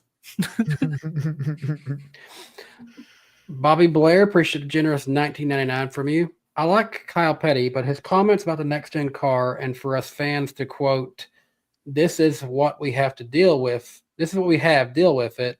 Just really shows the current state for NASCAR-owned media and a disconnect with their fan base. Now, I don't know if I would quite buy into the narrative that there are a ton of people on a NASCAR salary, but there are a lot of people who do push the narrative that NASCAR wants them to push, I feel. I think it comes from more a place of your life is this industry and you want to see it succeed. And so you go into a defense mode where you are quicker to defend the sport, the sanctioning body against any and all arrows thrown its way. Cause you think that's going to, I don't know. You don't want to see bad publicity hurt the sport. I think that it could come from that as well. If you're someone like Kyle Petty, whose families built the sport and who the sport built their families and their generational wealth, it's like you owe a lot to the sanctioning body. There is no. It's almost like it is almost like family. When people take shots at NASCAR and say Jim France is a freaking idiot, like some guys might take that personal. Who've known Jim France, who've known that family for decades, There is no Petty dynasty without NASCAR. I don't think the Pettys were going to go find that success in IndyCar if there was just no NASCAR that existed. Yeah. So go ahead. Here's a little bit of, I guess, positivity going everyone's way. I just checked the tickets. Richmond's looking really, really good. Let's go. It's only the top, that one extra level at the top, just past the start finish, heading to turn 1, where there's a lot of blue. Everything else is just isolated dots. In Daytona, we're still a week and a half away. And for Coke Zero, people go up to the gate and buy. They're looking pretty solid too. Not as like a sellout solid, but like you're looking at easily 70,000 by the time we drop the green flag. So that'd be pretty good for the last couple of years there. It looks pretty solid. It's like 2023. I don't think they've had a crowd that like 70 to 75,000 at the Daytona summer race since honestly, I would say pre-COVID. Yeah. It's looking. What would you say 2023 was? 65, 60, probably like 60, something like that. I would say 2023 was around 60. It's going to be definitely around the 2023 range. Yeah, it was about 60 roughly. And then 2021, that was a really good one. Well, if we're looking at estimates, the last time it was around 70. We'll just put it at. Would have been, I'm just looking through, probably Junior's last race there in 2017. That's right. I remember that race. There was a good amount of people there. Yeah. Yeah, so it's going to look pretty good. I'm telling you, you could say what you want about the next gen, but the way it looks at Daytona is so artsy. It just looks good under the lights at that racetrack. Would it look good at old Daytona? Probably not. It's just the lore of that racetrack. And I'm probably a little bit biased because I love Daytona. It looks good, and it's selling to these non-NASCAR fans that are in the Florida area. I've said it before. I love US Bank Stadium. I've been to plenty of stadiums all over the country, but Daytona is the most impressive stadium ever built. Yeah, it is 100%. just top level. I mean, they have like basically a car dealership during the weekend. They can buy a car on like the third level. Like it's insane that play, and it's so freaking big. Like I was there in 2012. I did the ride along, and we saw what everything looked like. And then you compare it to what it is now, and it's amazing how modernized it is. When you're not in the racetrack, across the street, across the main road, endless shopping and dining options, Bass Pro Shops, several places to eat, tons of things there. Hooters. Yes, we have a great photo there. Be aware of your surroundings. I experienced awful service at that Hooters. You go to a NASCAR track. Slap did not. You go to Homestead, you go to Texas, you park in the grass, you got to walk to these tracks, right? You go to Daytona, you're parking in front of like a West Marine. When we realized that night Slap could have clapped. Really? The Hooters waitress was like really into him. It was awesome. I was like just watching this whole thing go down. I'm like, this is great. And she was like left a note on his receipt and everything. I was like, you go, man. Hell yeah. Daytona. I think he gave her his number. I don't know if anything ever came of that. My wife just put in the chat, Jared had excellent service there. I'll tell that part because it was a total accident and I didn't mean it. I went to grab Rissa's shoulder and I accidentally it went over Rissa's shoulder into the Hooters waitress and she didn't even notice. It was all plastic. It was basically a Barbie girl. Johnny would have loved her. You talk about the Richmond race selling out. We'll get back to Super Jet in a minute. Claudia sent me something. Speaking of selling out, so University of Tennessee is getting away from Nike. I didn't realize this. Every Tennessee fans like, oh man, we're going to Adidas. But here's the thing. We're leaving a deal where Nike was paying Tennessee about $5.5 million per year. Adidas is going to be giving Tennessee a deal worth close to $20 million a year. Oh, that's awesome. Adidas is cool. Oh, by the way, Riss brought up Danny because you were there. That was the night that Barbara became a thing. Oh yeah, that was the night that they were going back and forth. Barbara. All right. Indy Carson, appreciate the $1.99 from you. Gonna miss you at 2025 Milwaukee Mile, John Ramos. Oh, I wish I was at Milwaukee this year, obviously for IndyCar, but I remember last year for the Truck Series, people were like, "Hey, how does it feel? You're working the last truck race in Milwaukee." I'm like, "No, I'm not." And at the end of the race, they're like, "Yeah, that was probably the last one." And I was like, almost like heartbroken. It was like a bittersweet moment because it's my first time working trucks for anything, and it's the last time at that racetrack. It was so weird, but Milwaukee's doing great things. They're doing well. I saw some renovation stuff. I think IndyCar should have a pretty good crowd from what I heard. So, did you see it was flooded this past week? I did see that, which is unfortunate, but I think everything else is mostly positive. Yeah.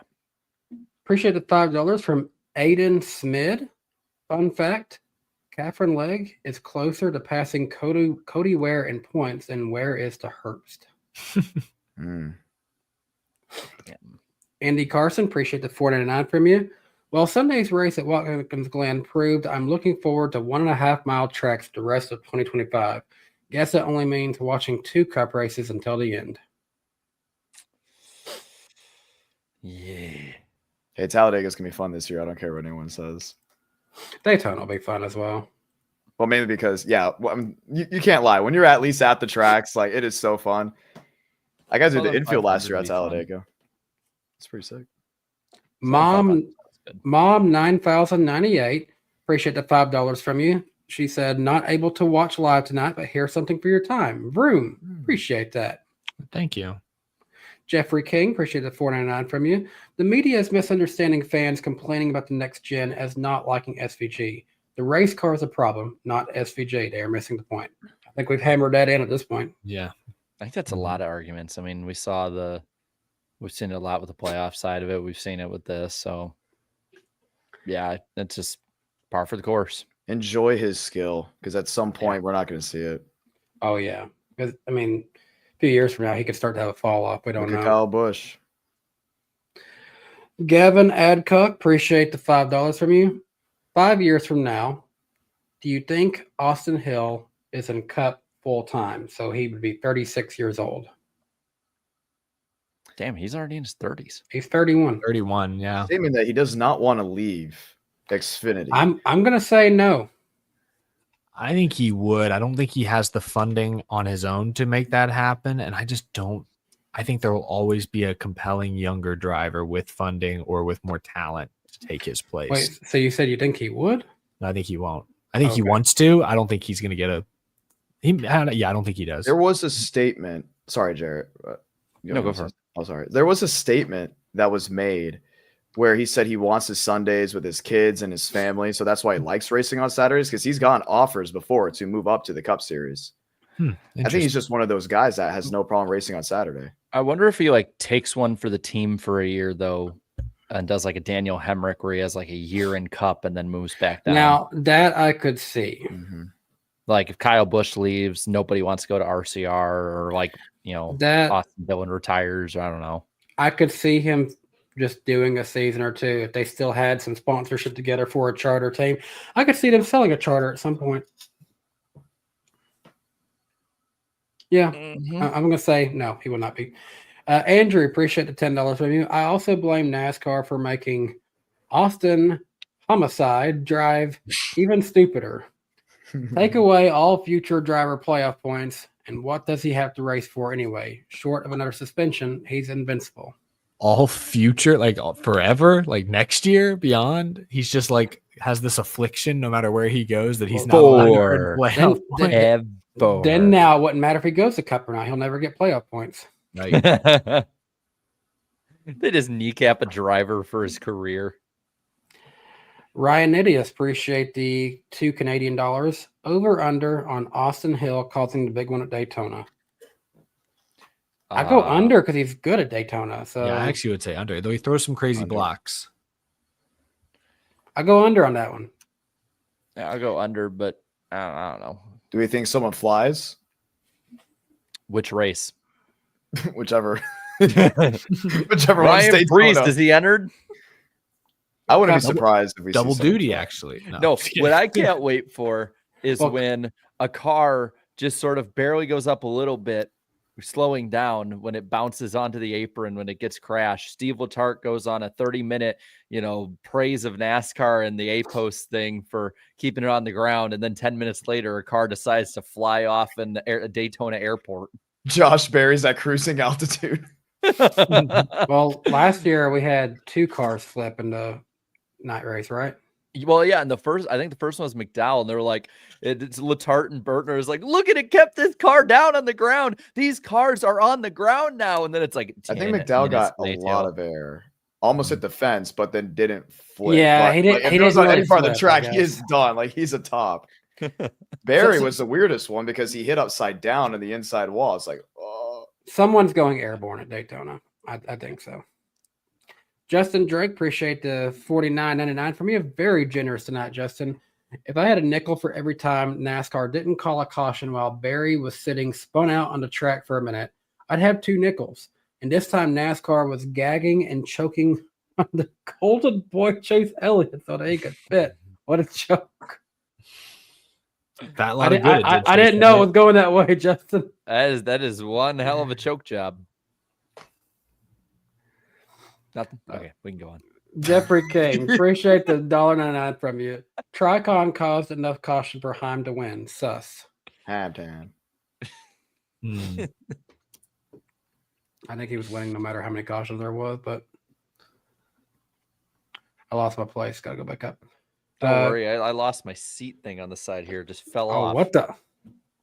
Side note: as That's soon as happened the before. as soon as the show is over, everyone needs to go to the Flow Racing Twitter account and watch this clip of Carson Hocevar tonight in the Yep. Berlin Raceway, whatever, Battle of Berlin. He gets turned by Bubba Pollard, saves it somehow. As he's still correcting the car, you see him flip a middle finger out the window at Bubba Pollard. He stayed side. It's one of the most insane saves I've ever seen. I'm the middle watching it. finger makes it It's so crazier. short. I'm watching it I'm, right I'm now. watching it now because you've done. I didn't see the talked end about it, result, so I don't know if he might have like burned his tire up or like had a flat as a result of it, but he was so sideways and somehow didn't hit the wall. Carson Hocevar, man, he is, say what you will, he's entertainment on four wheels. I love it. Dang. If it wasn't for copyright, I would probably have that on screen within 10 Oh minutes. yeah, I don't think we can do that. It's crazy. Oh my wow. God. Well, go check it out, guys, and tell them NWP sent you. I'm gonna retweet it, so it's on my Twitter right now. Okay, K Pro, we appreciate the $4.99 from you. Maybe having creators call the races or in the pits, even the post race shows could bring in new life. Plus, creators, audiences, all age groups. I appreciate that, but We I don't think technically already do that in a way. Jarrett's got his post race show, right?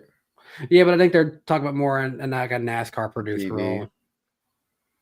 role. The only thing is, obviously, there would be guidelines like where you see like Jarrett, Danny, Eric you guys get to do and say really whatever you want.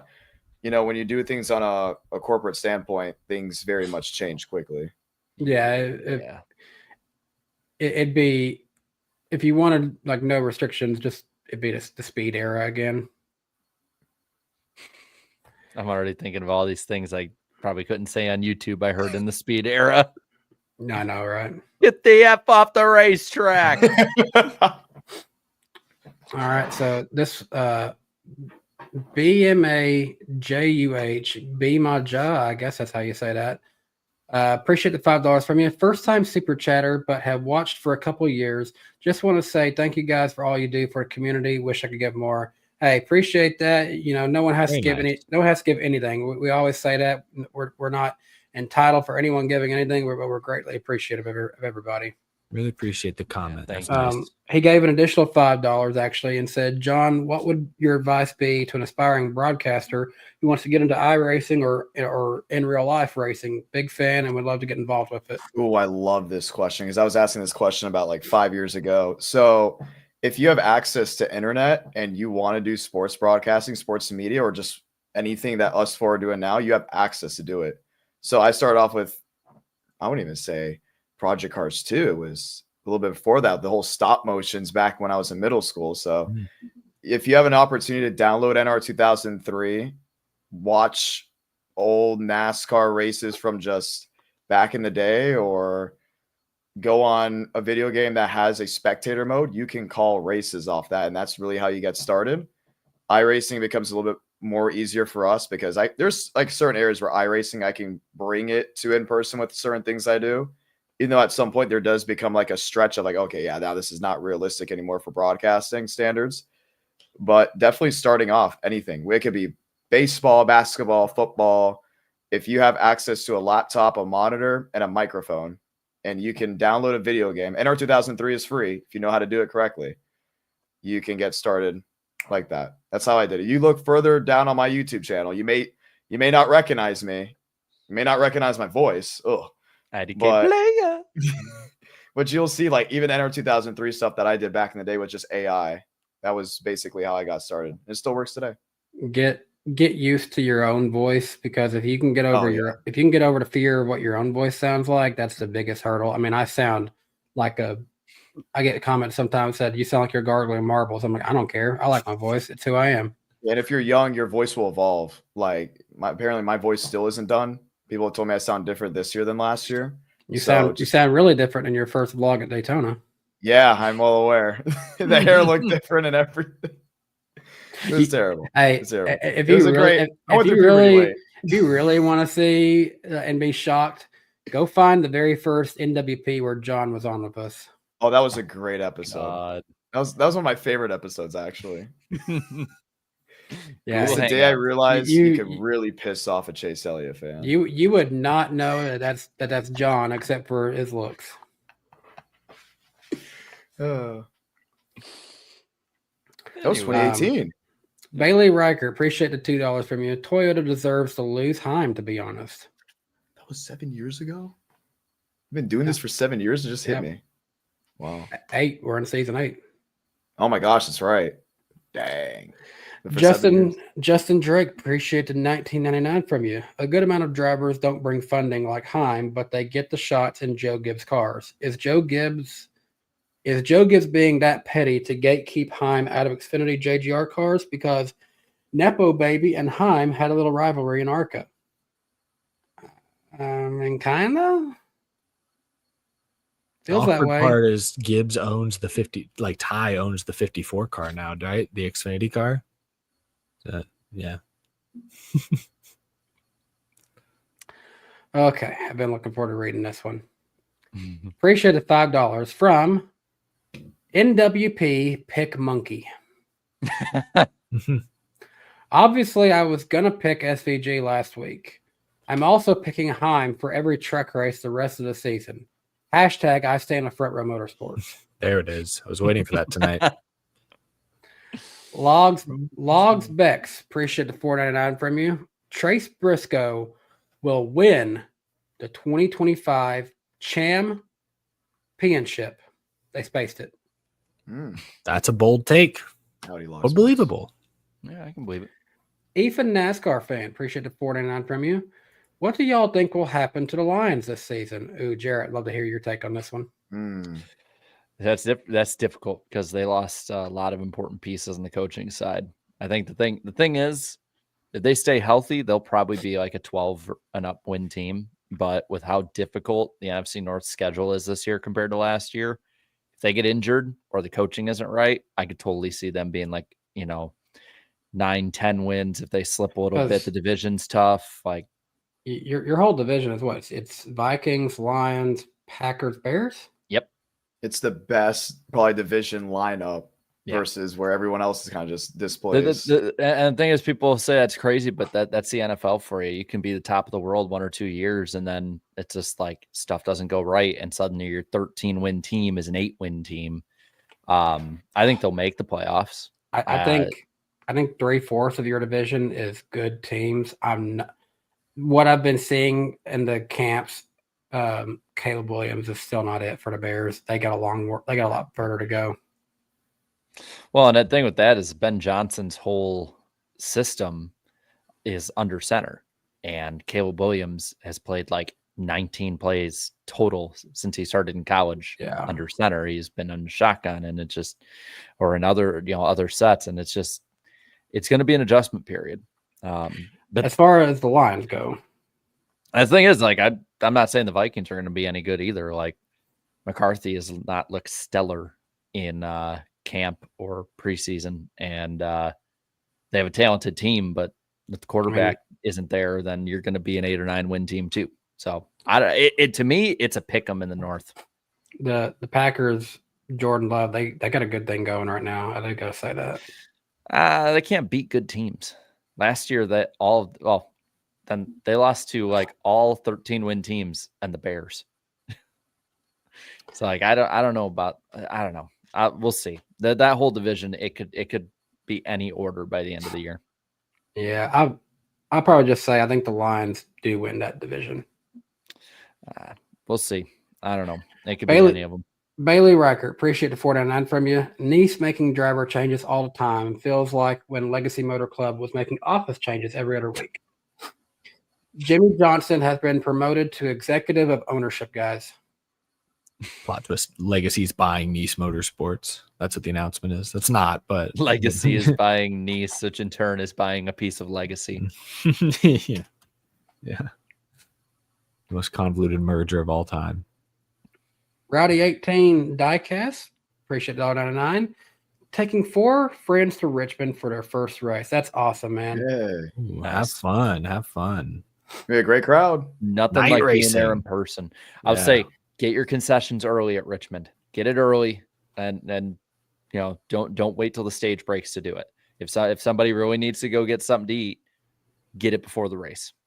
I gotta That's take that back. He's Rowdy 8 diecast, but he still has his old Rowdy 18 diecast handle from YouTube, and he hasn't been able to change. I met him at Dover, actually. Hey, Will. That's right. He was in your video, right? Yep. Yeah.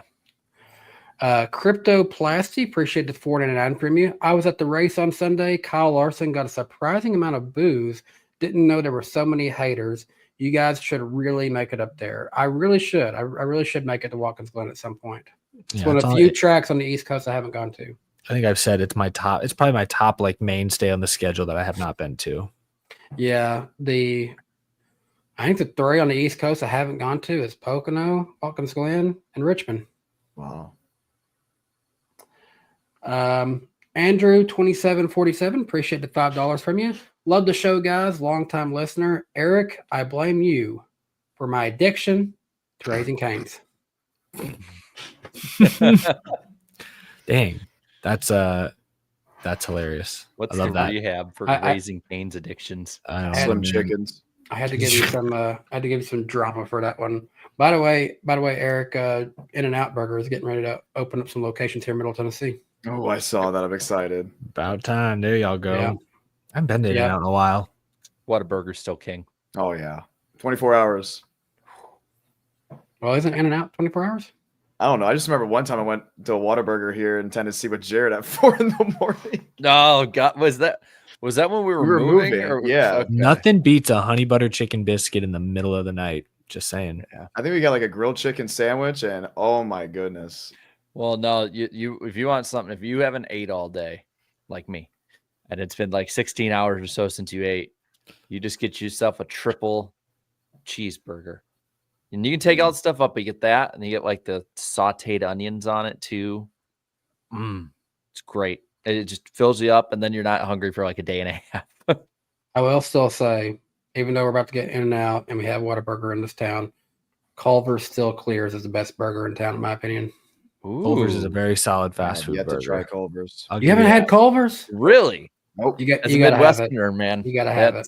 Yeah, we gotta make that. I happen. got cheese curds in Wisconsin when I went for Slinger in the Madison week for ASA. I was like, wow.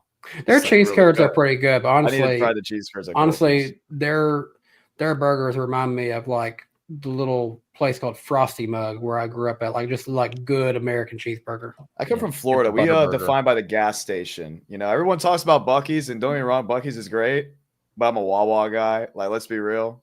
Like, Wawa is really good. John, you're since you're from Florida, and I don't know if they're down in Miami, but when I was out there, there's a chicken place, Huey Magoo's, that I thought was pretty good. Have you heard of it or been there? All right. Never heard Now of I It's not very look widespread. No. I got the Oh, like impression Huey. there can't be more than like 10 of them, but they're in a lot of them. There's at least a couple in Central Florida. Have to try it. It's pretty good. Not quite Cane's, but pretty good. There's a bunch of big boys in Michigan. It gets me really excited. No, I mean, like, you know, that, yeah. Really, John? Really? We got a lot more to go. You know what I mean? You know what I mean? Like the fast food. We got a lot more to go. Justin Drake, appreciate it. $9.99 from you. I just moved to Tampa, missed out on my hometown race at Watkins Glen, but Look I for got Huey tickets Magoo's. for Daytona. First time I'll see the summer one, but I've seen the 500 bunch. Same here. I'll be at the Daytona summer race. Probably try to go to the tweet up that Jeff Gluck and Bob put on. Rain it together. You guys were professionals. Zach Sorry. Troll, appreciate the $5 from you. That's true. True. Hey. It ain't over till it's over. I went to the 500 for the first time in February. I was amazed. Thinking about taking a last-minute trip next weekend and going again. Do it. I'll be there. In The his fitness words, gram it's pacer worth it, test. buddy. It's worth it. The Gritness Grand Pacer test is an That's the way how he sounds. We love Zachary. He does the He's an best. icon Yeah. of this community. Like, he is the Oh. man. Muvik, clip what John said and put it in Relax Yellows ASAP. Oh, no. Oh, my gosh. It ain't West trash. Virginia, appreciate the $4.99 from you. I do agree that next gen isn't an ugly looking car, especially how the 60 car is going to look great flipping again. Ryan might be cursed at Daytona. Diabolical. Unfortunate. Elijah, appreciate the $10 from you. For Eric mentioning the Sooners earlier, but when I tell someone I'm from OU, They say, "Oh, Oklahoma," and I reply, "No, Ohio University." "Oh, the Buckeyes?" "No, the other Ohio, the Bobcats from the MAC." I mean, I thought the Truck Series had a branding problem. Sounds like Ohio has a branding problem. Yep. Hunter Nixon Fishing, appreciate the $4.99 from you. Not gonna lie, my YouTube decided to go off snap, and I got to reload the page. Anyways, Hunter Nixon Fishing said, "Not gonna lie, I miss unhinged Ross Chastain from 2022 to 2023. I think we all do a little bit. We got He's host so for Florida. that. As content farms, we had no idea how good we had it. I know, He's right? so good to interview. I love interviewing Ross Yeah. Chastain. Yeah. Mhm. And one final super chat, pending anybody else doing any shenanigans. Justin Drake, who has the #1 crown. He's been the most interactive person tonight. Top of the board. With the 1999 from Justin again, very generous, Justin. The Chicago Blackhawks misery score was only a 39. Guest fans finally came to terms that the dynasty was over a decade ago. Connor Glassjaw Bedard is trash, and the Blackhawks are just a 30 to 32 ranked team for the future. Speaking of crowns, you know what I noticed at the airport? Like I don't know if it's a trend, but like kids everywhere at Nashville had them. They all had Burger King crowns on. I was like getting flashbacks like to the trending videos all over Twitter about 5 years ago. I was like, what are all of these Burger King why are they all coming on the plane with Burger King crowns? There's are you somebody doing a wearing bit it on right my now, Delta's flight. On my What's Delta going- flight. Are y'all What? doing a bit? What is this? No, I'm serious. Like we were at the airport and there were Burger King, like you know what I'm referencing, right? Yeah, Yeah. And I figured there They had to be were- like a It punchline. calls to people like everywhere. the Green Goblin mask. There were people everywhere that were bringing Burger King crowns, like wearing them onto the plane. And I was like, what in the hell? No. Like The I've been only on fast Instagram food, too much. the only fast food hat I wear is the little Krispy Kreme hat they give you sometimes. The Waffle House one, you know? Sure, yeah. No, speaking of Waffle House story, did I ever tell you about the time they let me bring a 6-pack to Waffle House? That's probably the least Wait, wasn't I problematic there? thing that's ever You were happened. at there. Waffle Right. House. Wasn't I Right. there? I came in with a 6-pack and I'm just like sitting there having a beer while I'm drinking or while I'm eating my Waffle House. And the lady says, "Hey, so like we don't want people to see you drinking a beer." And I'm like, "Oh, okay, I can leave. Don't worry about it." She goes, No, here you go. She gives me a giant styrofoam cup. She says, "Just put it in and drink it out of a straw." Yeah. Oh my gosh. And I was like, "Okay." She's like, "Yeah, just like tell me when you're done with each bottle. I'll throw them away for you so no one sees." I was It like, was very "This is Tennessee. great." That is the most Waffle House story ever. It's the one next to the Burger King. Mhm. We got a couple more to come in. West Virginia, appreciate the $4.99 from you. Also from the most trusted news source, Down Ford's reporting that Nice has a new driver. Welcome to Nice Motorsports, Connor Jones. Well, he's been there a little bit. Oh, is that what their announcement is for? Is Connor Jones full-time Connor Jones? Is that what we're about to get? Radio sweetheart. Keep All him right. away from the Burger King. Gonna bring the microphone a little closer to me for this one. Crazy. Zach Troll, appreciate the $5 from you. The Fitness Grand Pacer test is a multi-stage aerobic capacity test that gets progressively more difficult as it continues. It's the Southern version.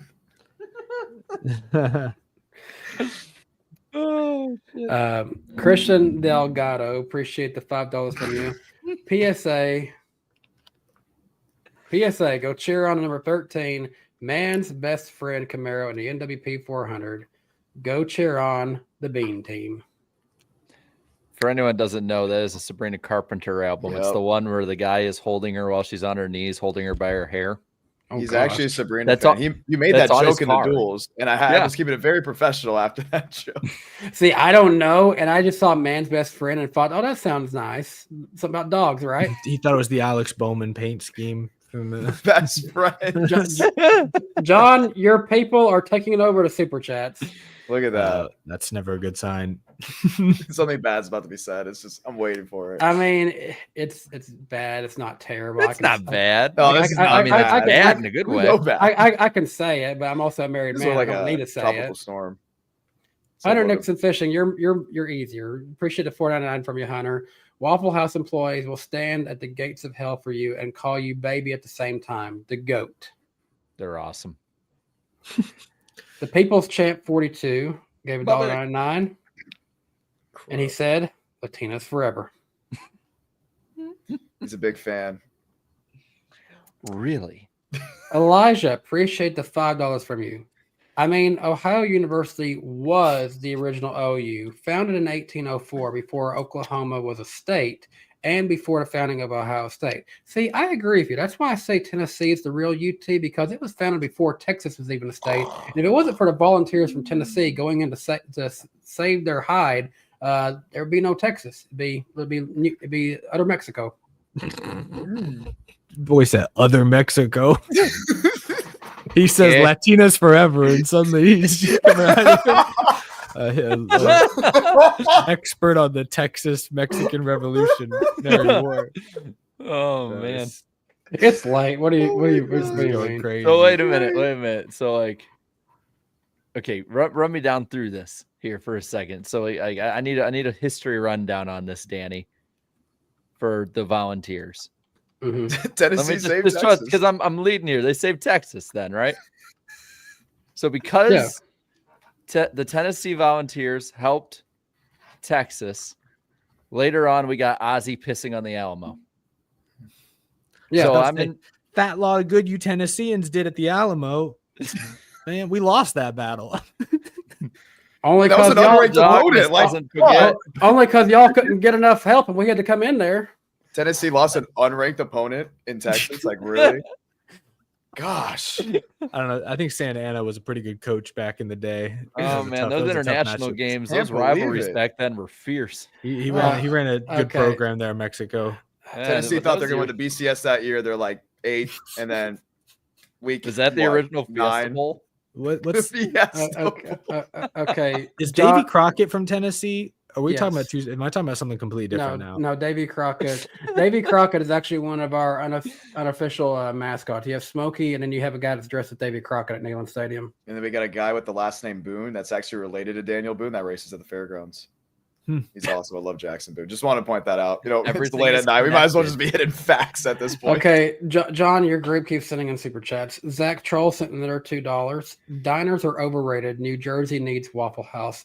I mean, I went to a diner in New Jersey. We had the SOS, and then we had the what's that other thing called? Scrapple, I guess that's what they call it. See, here's the thing: Waffle House is not just a restaurant. Waffle House is a way of life. Like, for instance, you know stuff's going to get bad weather-wise if the Waffle House is closed. It's like your first sign. It's the first sign of the apocalypse. Mm-hmm.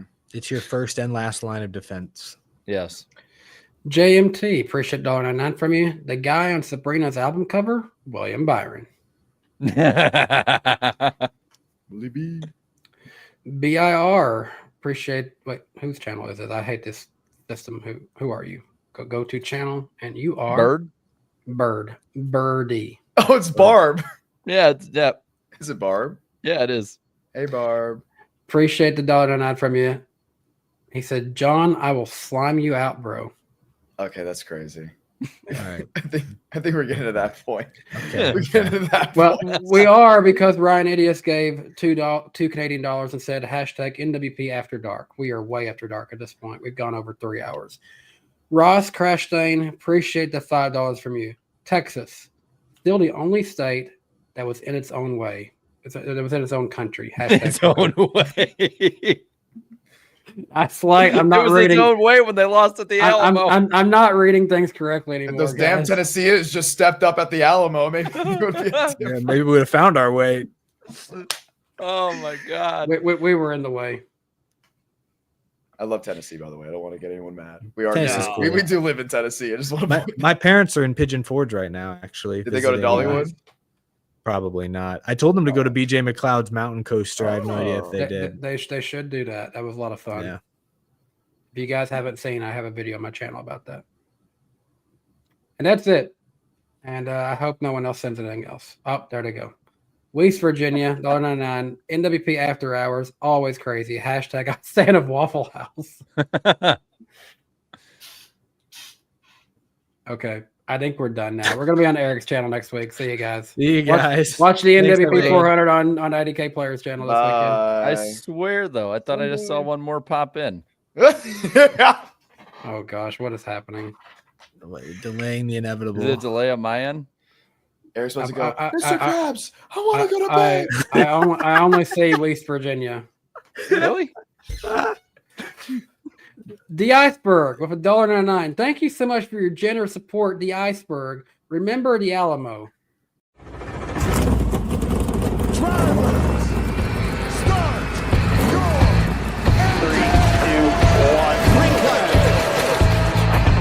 Started off right, pal.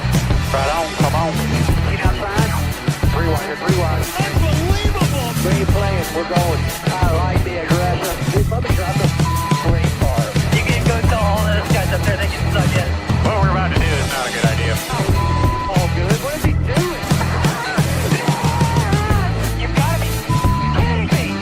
Half the pack is flying apart. It's so nice to see us a lot. Oh, pack of cars come piling in as well. Come. Coming light. Hello. Come back on him. That was incredible.